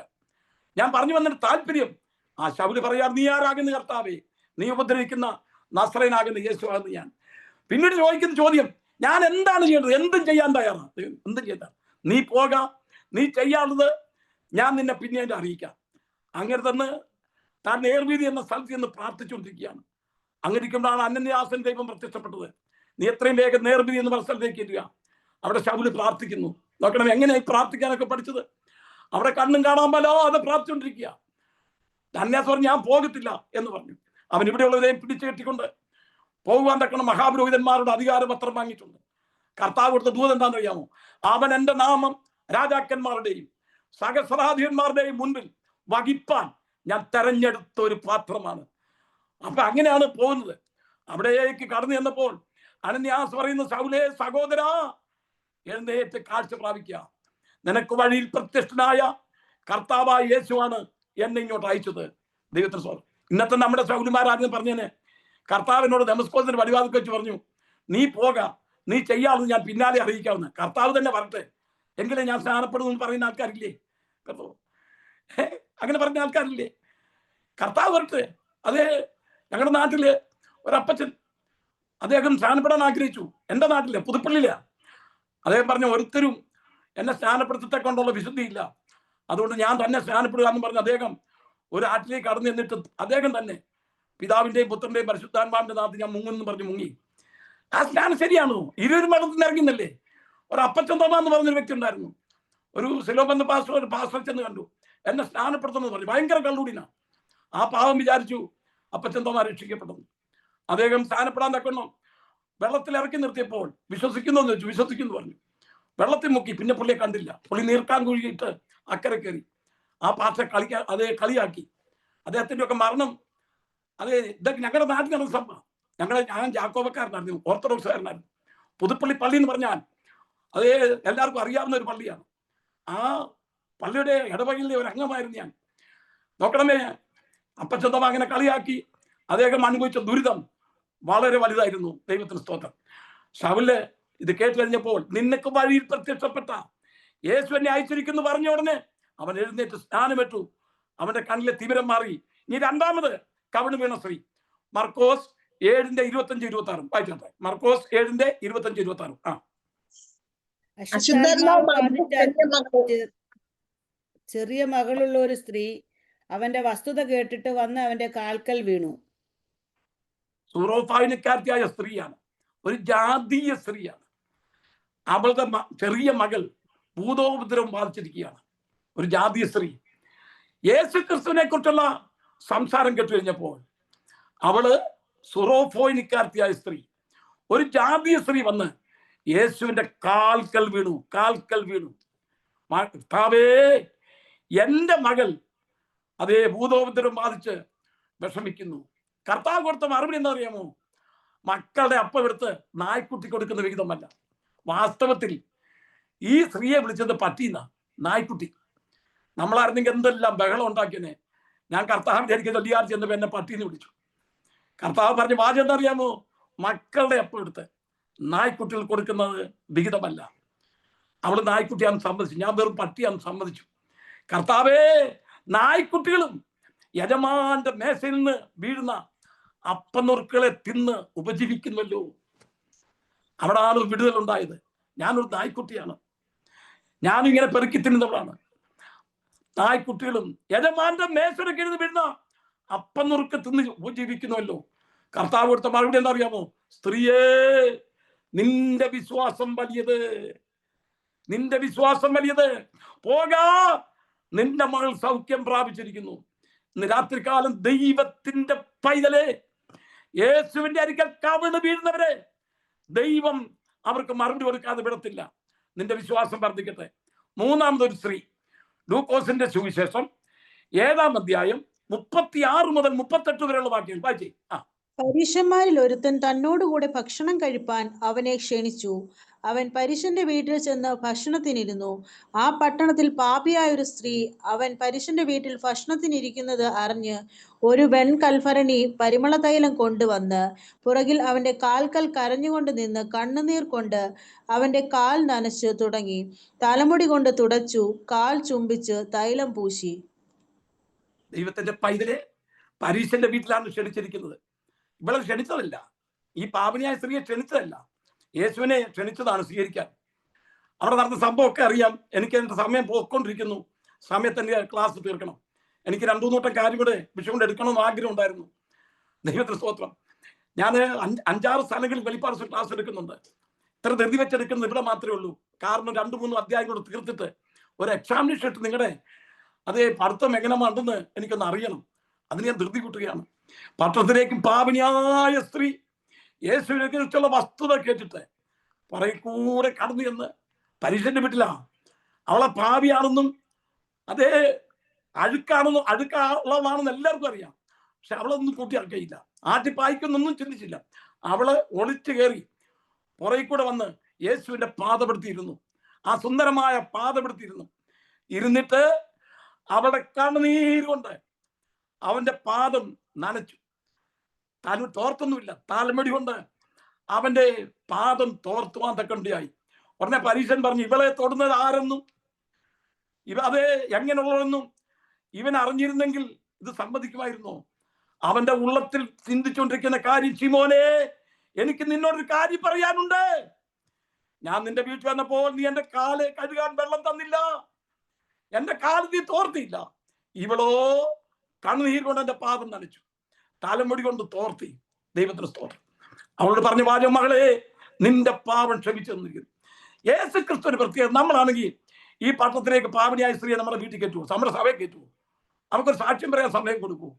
അയ്യോ, അന്നേരമാണ് വിശുദ്ധന്മാരുടെ ജനറൽ ബോഡി കാണുന്നത്. അവളെ കയറ്റരുത്, അവൾ വേശ്യയാണ്. യേശു ക്രിസ്തു ആരോടും യാത്ര ചെയ്തത്? വേശ്യമാരോടും ചുങ്കക്കാരോടും കൂടെ. യേശുവിന്റെ അതേ സ്വഭാവത്തിലേക്ക് കടന്നു വരാനാണ് ഞാൻ ആഗ്രഹിക്കുന്നത്. ഒരു വ്യക്തിയെ വെറുക്കരുത് കേട്ടോ. അവൾ ചെയ്ത ശുശ്രൂഷ ഇന്നും പ്രസംഗിച്ചുകൊണ്ടിരിക്കുന്നു. അവൾ കണ്ണുനീരുകൊണ്ട് അവന്റെ പാപം തുടച്ചു, അവളുടെ തലമുടി കൊണ്ട് തോർത്തി. ദൈവത്തിന്റെ സ്തോത്രം. അവിടെ ഭയങ്കര പാപം. പോകാ, ഇനിയും പാപം ചെയ്യരുത്. അവന്റെ പാദമെടുത്ത് വരുന്നവർക്ക് സ്വസ്ഥത ഉണ്ടാകും, പാദമെടുത്ത് വരുന്നവർക്ക് സമാധാനം ഉണ്ടാകും. ഒരൊറ്റ വ്യക്തിയെ പോലും ദൈവത്തിന്റെ പൈതലെ പുച്ഛിച്ച് തള്ളരുത്. അവർ വന്ന് യോഗത്തിലിരിക്കട്ടെ, അവർ ആരാധിക്കട്ടെ. നമ്മുടെ യേശു ക്രിസ്തു യാത്രയും സഹവാസവും ചെയ്തത് ഇങ്ങനെ ഉള്ളവരുടെ കൂടെ ആയിരുന്നു. എന്നാൽ പാപം അവൻ അതേ തീണ്ടിയില്ല. ഇനി മർക്കോസിന്റെ സുവിശേഷം 5-22 വാക്യം വായിച്ചേ. 5:22. പള്ളിപ്രമാണികളിൽ യായിറോസ് എന്ന പേരുള്ള ഒരുത്തൻ വന്ന് അവനെ കണ്ട് കാൽക്കൽ വീണു. പള്ളിപ്രമാണിയായ യായിറോസ് വന്ന് അവന്റെ കാൽക്കൽ വീണു. അയ്യോ, എനിക്ക് ഈ വാക്കിലൊക്കെ വായിക്കുമ്പോഴേ അവിടെ തന്നെ നിന്നങ്ങ് സംസാരിക്കാൻ തോന്നും. ഇവൻ പള്ളിപ്രമാണിയാണ്. യായിറോസ് പള്ളിയുടെ ഒരു പള്ളിപ്രമാണി എന്ന് പറഞ്ഞാൽ പ്രത്യേക നിലപാടുള്ള ഒരു വ്യക്തിയാണ്. അവൻ വന്ന് യേശുവിന്റെ കാൽക്കൽ വീണു. എന്റെ മകൾ ദീനമായി കിടക്കുന്നു, നീ വീട്ടിൽ വന്ന് അവളെ മേൽ ഒന്ന് കൈവയ്ക്കണമെന്നാണ് പറയുന്നത്. 4 വിധത്തിലുള്ള ആൾക്കാർ യേശുവിന്റെ എനിക്ക് വന്നിട്ടുണ്ട്. ഒരിക്കൽ ശതാധിപൻ വന്ന് പറഞ്ഞു, എന്റെ ബാല്യക്കാർ സുഖമില്ല കിടക്കുന്നു, നീ അതേ അവനെ സൗഖ്യമാക്കണം. കർത്താവ് പറഞ്ഞു, ഞാൻ വീട്ടിൽ വരാമെന്ന് പറഞ്ഞു. വേണ്ടെന്ന് പറഞ്ഞു. നീ എന്റെ പറയ്ക്കകത്ത് വരാൻ ഞാൻ യോഗ്യനല്ല, ഒരു വാക്ക് കൽപ്പിച്ചാൽ മതി. രണ്ടാമത് രാജഭൃത്യൻ പറഞ്ഞു, എന്റെ മകൻ അത്യാസന്ന നിലയിലായിരിക്കുന്നു, നീ വീട്ടിൽ വന്ന് അവനെ സൗഖ്യമാക്കണം. അവൻ പറയുന്നത് വീട്ടിൽ വരണമെന്നാ, വാക്ക് പറഞ്ഞാൽ പോരാ. അപ്പൊ യായിറോസ് വന്ന് പറയാണ്, നീ വീട്ടിൽ വന്ന് അവളുടെ മേൽ ഒന്ന് കൈവയ്ക്കണം. കവിണ് വീണ് പറയുകയാണ്. ഓരോരുത്തരുടെ വിശ്വാസം എങ്ങനെയാണ്? വീട്ടിൽ വരെ വരണം. ഒരുത്തൻ പറഞ്ഞു ഒരു വാക്ക് പറഞ്ഞാൽ മതി, ഒരുത്തൻ പറഞ്ഞു വീട്ടിൽ വരണം. ഇപ്പൊ യായിറോസ് പറയുന്നു വീട്ടിൽ വന്ന് അവന്റെ മേൽ കൈവയ്ക്കണം. കവിണ് വീണു. ദൈവത്തിന്റെ സ്തോത്രം. അങ്ങനെ ഇരിക്കുന്ന ഇടയ്ക്കാണ് രക്തസർവക്കാർത്തിയായ സ്ത്രീ വന്നത്. അവൾ പറഞ്ഞു, നീ എന്റെ വീട്ടിലും വരണ്ട, വാക്കും പറയണ്ട, വീട്ടിൽ വന്ന് എന്റെ മേൽ കൈ വെക്കണ്ട എന്ന് പറഞ്ഞ് പുരുഷാർത്ഥത്തിനിടെ കൂടി കടന്നു എന്ന് യേശു ക്രിസ്തുവിന്റെ വസ്ത്രത്തിൽ തൊങ്ങലെ തൊട്ട് അവൾ സൗഖ്യം പ്രാപിച്ചു. ഇതെല്ലാം കഴിഞ്ഞുകൊണ്ടിരുന്നപ്പോഴാണ് യായിറോസിന്റെ വീട്ടിൽ നിന്ന് ആൾ വന്നു. യായിറോസേ, ഗുരുവിനെ അസഹ്യപ്പെടുത്തണ്ട, നിന്റെ മകൾ മരിച്ചുപോയി. കർത്താവ് എന്താ പറഞ്ഞത്? വിശ്വസിച്ചാൽ മാത്രം മതി. ഇന്ന് രാത്രി കാല അത്ഭുതങ്ങൾ നടക്കട്ടെ. അവന്റെ പാദമെടുത്ത് വന്ന് കവിണ് വീണവരെ, എനിക്കൊന്നും വിവരിപ്പാൻ സമയമില്ല, കവിണ് വീണവരെ കർത്താവ് വിടുവിച്ച ചരിത്രമാണ് കാണുവാൻ തക്കൊണ്ട് കഴിയുന്നത്. ഇനി ഒരു ഭൂതഗ്രസ്തൻ, ലൂക്കോസ് 8:28, അത് കഴിഞ്ഞ് 35 വായിക്കണം. അവൻ യേശുവിനെ കണ്ടിട്ട് നിലവിളിച്ചു, അവനെ നമസ്കരിച്ച്, യേശുവേ, മഹോന്നതനായ ദൈവത്തിന്റെ പുത്ര, എനിക്കും നിനക്കും തമ്മിൽ എന്ത്? എന്നെ ഉപദ്രവിക്കരുതേ എന്ന് ഞാൻ അപേക്ഷിക്കുന്നു എന്ന് ഉറക്കെ പറഞ്ഞു. 35 വാക്യം. സംഭവിച്ചത് കാണുവാൻ അവൻ പുറപ്പെട്ട് യേശുവിന്റെ അടുക്കൽ വന്ന് ഭൂതങ്ങൾ വിട്ടുപോയ മനുഷ്യൻ വസ്ത്രം ധരിച്ച് സുബോധം പൂണ്ട് യേശുവിന്റെ കാൽക്കൽ ഇരിക്കുന്നത് കണ്ടു. കാൽക്കൽ ഇരിക്കുന്നു. ഇത് ഗദർദേശം നടന്ന സംഭവമാണ്. ഒരു പ്രഭു കുടുംബത്തിലെ വ്യക്തിയാണ്, പക്ഷെ വീട്ടിൽ കിടന്നുറങ്ങത്തില്ല. അത് ശവക്കോട്ടലാണ് അവന്റെ ജീവിതം. ശരിയായിട്ട് വസ്ത്രം ധരിക്കത്തില്ല, ഭൂതം ബാധിച്ചിരിക്കുകയാണ്. ലഗിയോനാണ്. 6000 ഭൂതങ്ങളാണ്. ഒരു ലഗിയോൻ എന്ന് പറഞ്ഞാൽ 6000. ഒന്ന് ആദ്യം ചോദിക്കുക, 6000 ഭൂതങ്ങൾ ഒരു വ്യക്തിയുടെ ശരീരത്തിൽ കയറി കഴിഞ്ഞാൽ എന്താ അവസ്ഥ? ഇവൻ ശരീരം അത് കല്ലുകൊണ്ട് മുറിവേൽപ്പിക്കുക. അതേ ആലപ്പുഴയിൽ ഒരു ധനികന്റെ മകൻ, ഒരു പെന്തക്കോസുകാരന്റെ മകൻ കാണാതെ പോയി. ഉടനെ ആൾക്കാർക്ക് അവളോട് പറഞ്ഞു, അവനെ എങ്ങും അന്വേഷിക്കണ്ട, സിനിമാ കൊട്ടയിൽ ചെന്നാൽ, തിയേറ്ററിൽ ചെന്നാൽ അവനെ അവിടെ കാണാന്ന് പറഞ്ഞു. നോക്കണമേ, പെന്തക്കോസുകാരന്റെ മകനാ. ഇപ്പൊ നോക്കണമേ, തറവാട്ടിൽ പിറന്നവനാ. അതേ ഇവനിപ്പോൾ വീട്ടിൽ കിടന്നുറങ്ങത്തില്ല. അവന്റെ മേൽ ഭൂതം ബാധിച്ചിരിക്കുകയാണ്. ശവക്കലറിലാണ് താമസം, ശരീരം മുറിവേൽപ്പിച്ചുകൊണ്ടിരിക്കുകയാണ്. കർത്താവിനെ കണ്ടു കഴിഞ്ഞ് പറഞ്ഞു, ദൈവത്തിന്റെ പുത്ര, എനിക്ക് നിനക്കും തമ്മിൽ എന്താ, എന്നെ വിട്ടു പോകണമേ. കർത്താവ് പറഞ്ഞു അവനെ വിട്ടുപോകാൻ പറഞ്ഞു. ഉടനെ ഭൂതം പറയാണ്, അയ്യോ നീ എന്നെ പറഞ്ഞു വിടുകയാണെങ്കിൽ പാതാളത്തിലേക്ക് പായിക്കരുത്, ഇതാ പന്നിക്കൂട്ടം കിടക്കുന്നു. നോക്കണമേ, ഭൂതന്മാര് അവർ പിന്മാറ്റത്തിൽ പോയി ഇപ്പൊ പന്നിയെ മേയ്ക്കുക. വേദനസ്ഥ ആ ചരിത്രം വിവരിപ്പാൻ തക്കണം സമയമില്ല. ഈ പന്നികളിലേക്ക് എന്നെ അയക്കണമേ, പൊക്കോളാൻ പറഞ്ഞു. അവിടെ വായിക്കുന്ന 2000 പന്നി ഉണ്ടായിരുന്നു. ഒരു പന്നിയുടെ ദേഹത്തോട്ട് 3 ഭൂതം വെച്ച് കയറി. 6000 ഭൂതമാണല്ലോ, 3 ഭൂതം വെച്ച്. ഒന്നാമതെ പന്നിക്ക് ബോധമില്ല. അതിൻ്റെ ഇടയ്ക്ക് ഭൂതം കൂടെ കയറി കഴിഞ്ഞ് ഞങ്ങൾ നാടിച്ചു നോക്കി. ഈ ഭൂതം എല്ലാം പന്നിയുടെ മുകളിലോട്ട് കയറി കഴിഞ്ഞപ്പോഴല്ലോ 6000 ഭൂതങ്ങൾ അങ്ങോട്ട് കയറി. ഒരു പന്നിയുടെ ദേഹത്ത് 3 ഭൂതം വെച്ച്. എടാ, ഒരു ഭൂതത്തെ കൊണ്ട് സഹിക്കാൻ വയ്യായിരിക്കുമല്ല. അത് എന്ന് കടലിൽ മുങ്ങി ചത്തുപോയി. ദൈവത്തിന് സ്തോത്രം. ഇവനോ യേശുവിന്റെ പാദപ്പെടുത്തിയിരിക്കുന്നു, അവന്റെ കാൽക്കൽ ഇരിക്കുന്നു. ഇനി ഇവന് ഇവിടുന്ന് പോകാൻ ഒക്കത്തില്ല. യേശുവിന്റെ കാൽക്കൽ വന്നാൽ സുബോധം കൊണ്ടിരിക്കും. യേശുവിന്റെ കാൽക്കൽ വന്നാൽ വിടുതൽ പ്രാപിച്ചിരിക്കും. യേശുവിന്റെ കാൽക്കൽ വന്നാൽ വിട്ടുപിരിയാൻ വയ്യാത്തൊരു ബന്ധത്തിലിരിക്കും. 2 വാക്യങ്ങൾ വായിച്ച് നമുക്ക് നിർത്താം. ലൂക്കോസ് 10:38-39. പിന്നെ അവൻ യാത്ര പോകയാൽ അവൻ ഒരു ഗ്രാമത്തിലെത്തി. മാർത്ത എന്നു പേരുള്ള ഒരു സ്ത്രീ അവനെ വീട്ടിൽ കൈക്കൊണ്ട്. അവൾക്ക് മറിയ എന്നൊരു സഹോദരി ഉണ്ടായിരുന്നു. അവൾ കർത്താവിന്റെ കാൽക്കൽ ഇരുന്ന് അവന്റെ വചനം കേട്ടുകൊണ്ടിരുന്നു. അവൾ കർത്താവിന്റെ കാൽക്കൽ ഇരുന്നു. ആരാ? ബഥാനിയിലെ മറിയ. 3 പേരാണ് അവിടെ ഉള്ളത്. മാർത്തയുണ്ട്, മറിയുണ്ട്, പിന്നെ അതേ ലാസറുണ്ട്. ലാസർ 3 ടൈപ്പ് ആൾക്കാരാ. ലാസർ കാപ്പിപ്പൊടിയൊക്കെ വാങ്ങിച്ചോണ്ടിരിക്കും, യോഗത്തിരിക്കത്തില്ല. വീട്ടിൽ വേണ്ട കർത്താവിനെ ചായ ഇട്ട് കൊടുക്കാതൊക്കെ മേടിച്ചോണ്ട് കൊടുക്കും. മറിയ എപ്പോഴും കർത്താവിന്റെ പാദം കൊടുത്തിരിക്കുക. അവൾ അടുക്കള ഒന്നും ചെയ്യത്തില്ല. മാർത്ത എപ്പോഴും അവൾക്ക് പ്രാർത്ഥിക്കാൻ സമയമില്ല, എപ്പോഴും അധ്വാനമാണ്. 3 കൂട്ടരെ കാണുന്നു. ഉടനെ ഈ മാർത്ത ഒരു വലിയ പരാതിയുമായിട്ടാണ് കർത്താവിന്റെ അടുക്കൽ വരുന്നത്. കർത്താവെ, എന്റെ സഹോദരി എന്നെ അടുക്കളക്കാരത്തെ തനിച്ചു വിട്ടതിൽ നിനക്ക് വിചാരമില്ലയോ? കർത്താവിനും കൊടുത്തൊരു വെടി, സഹോദരിക്കിട്ടും കൊടുത്തൊരു വെടി, നിനക്ക് വിചാരമില്ലയോ? കർത്താവ് പറഞ്ഞു വാചകം എന്താ അറിയാമോ? മാർത്തേ, മാർത്തേ, നീ പലതിനെ ചൊല്ലി വിചാരിച്ച് മനം കലങ്ങിയിരിക്കുന്നു. അതേ, അല്പമേ വേണ്ടൂ, അല്ല 1 മതി. ഞാൻ പറഞ്ഞാന്ന് ഓർമ്മ എന്ന് പറഞ്ഞാൽ ഒരമ്മാമ്മ വ്യാഖ്യാനിച്ചത് അധികം കൂട്ടാനൊന്നും വെക്കേണ്ട, ഒറ്റ കൂട്ടാൻ മതി എന്നാണ് കർത്താവ് പറഞ്ഞതിന്റെ അർത്ഥം എന്നാണ് ഒരമ്മാമ്മ പറഞ്ഞത്. അല്ല, അല്പമേ വേണ്ടൂ, അല്ല 1 മതി.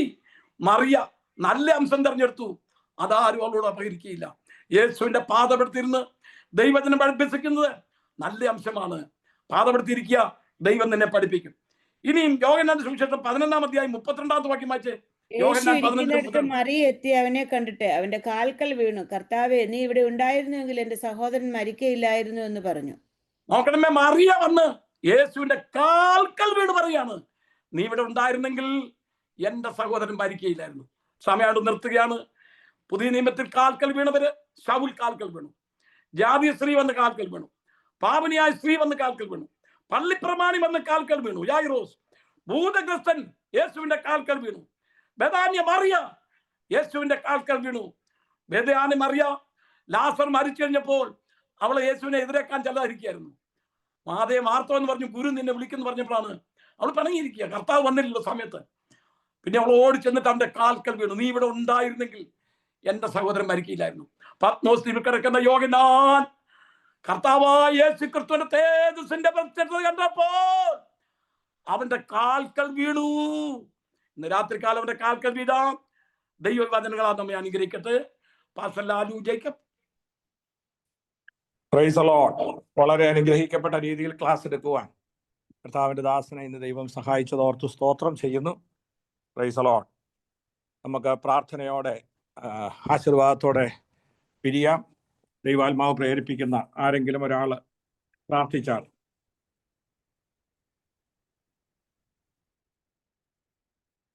പരിശുദ്ധ ദൈവമേ, സ്വർഗീയ കർത്താവേ, കേൾക്കപ്പെട്ട അടുത്ത പരിശുദ്ധ വചനം കർത്താവെ, ഞങ്ങൾ അമ്മയും കേട്ട് അമ്മയും നല്ല ഫലം കയ്പാൻ തക്കവണ്ണം സ്വർഗം ഇടയത്തിലുമെന്ന് പ്രാർത്ഥിക്കുന്നു. അതിനായി ഒരുക്കപ്പെട്ട എല്ലാവരെയും ദൈവങ്ങളെ ഏൽപ്പിക്കുമ്പോൾ തന്നെ അതിനായി ഞങ്ങൾക്ക് ഈ അവസരം ഒരുക്കുക.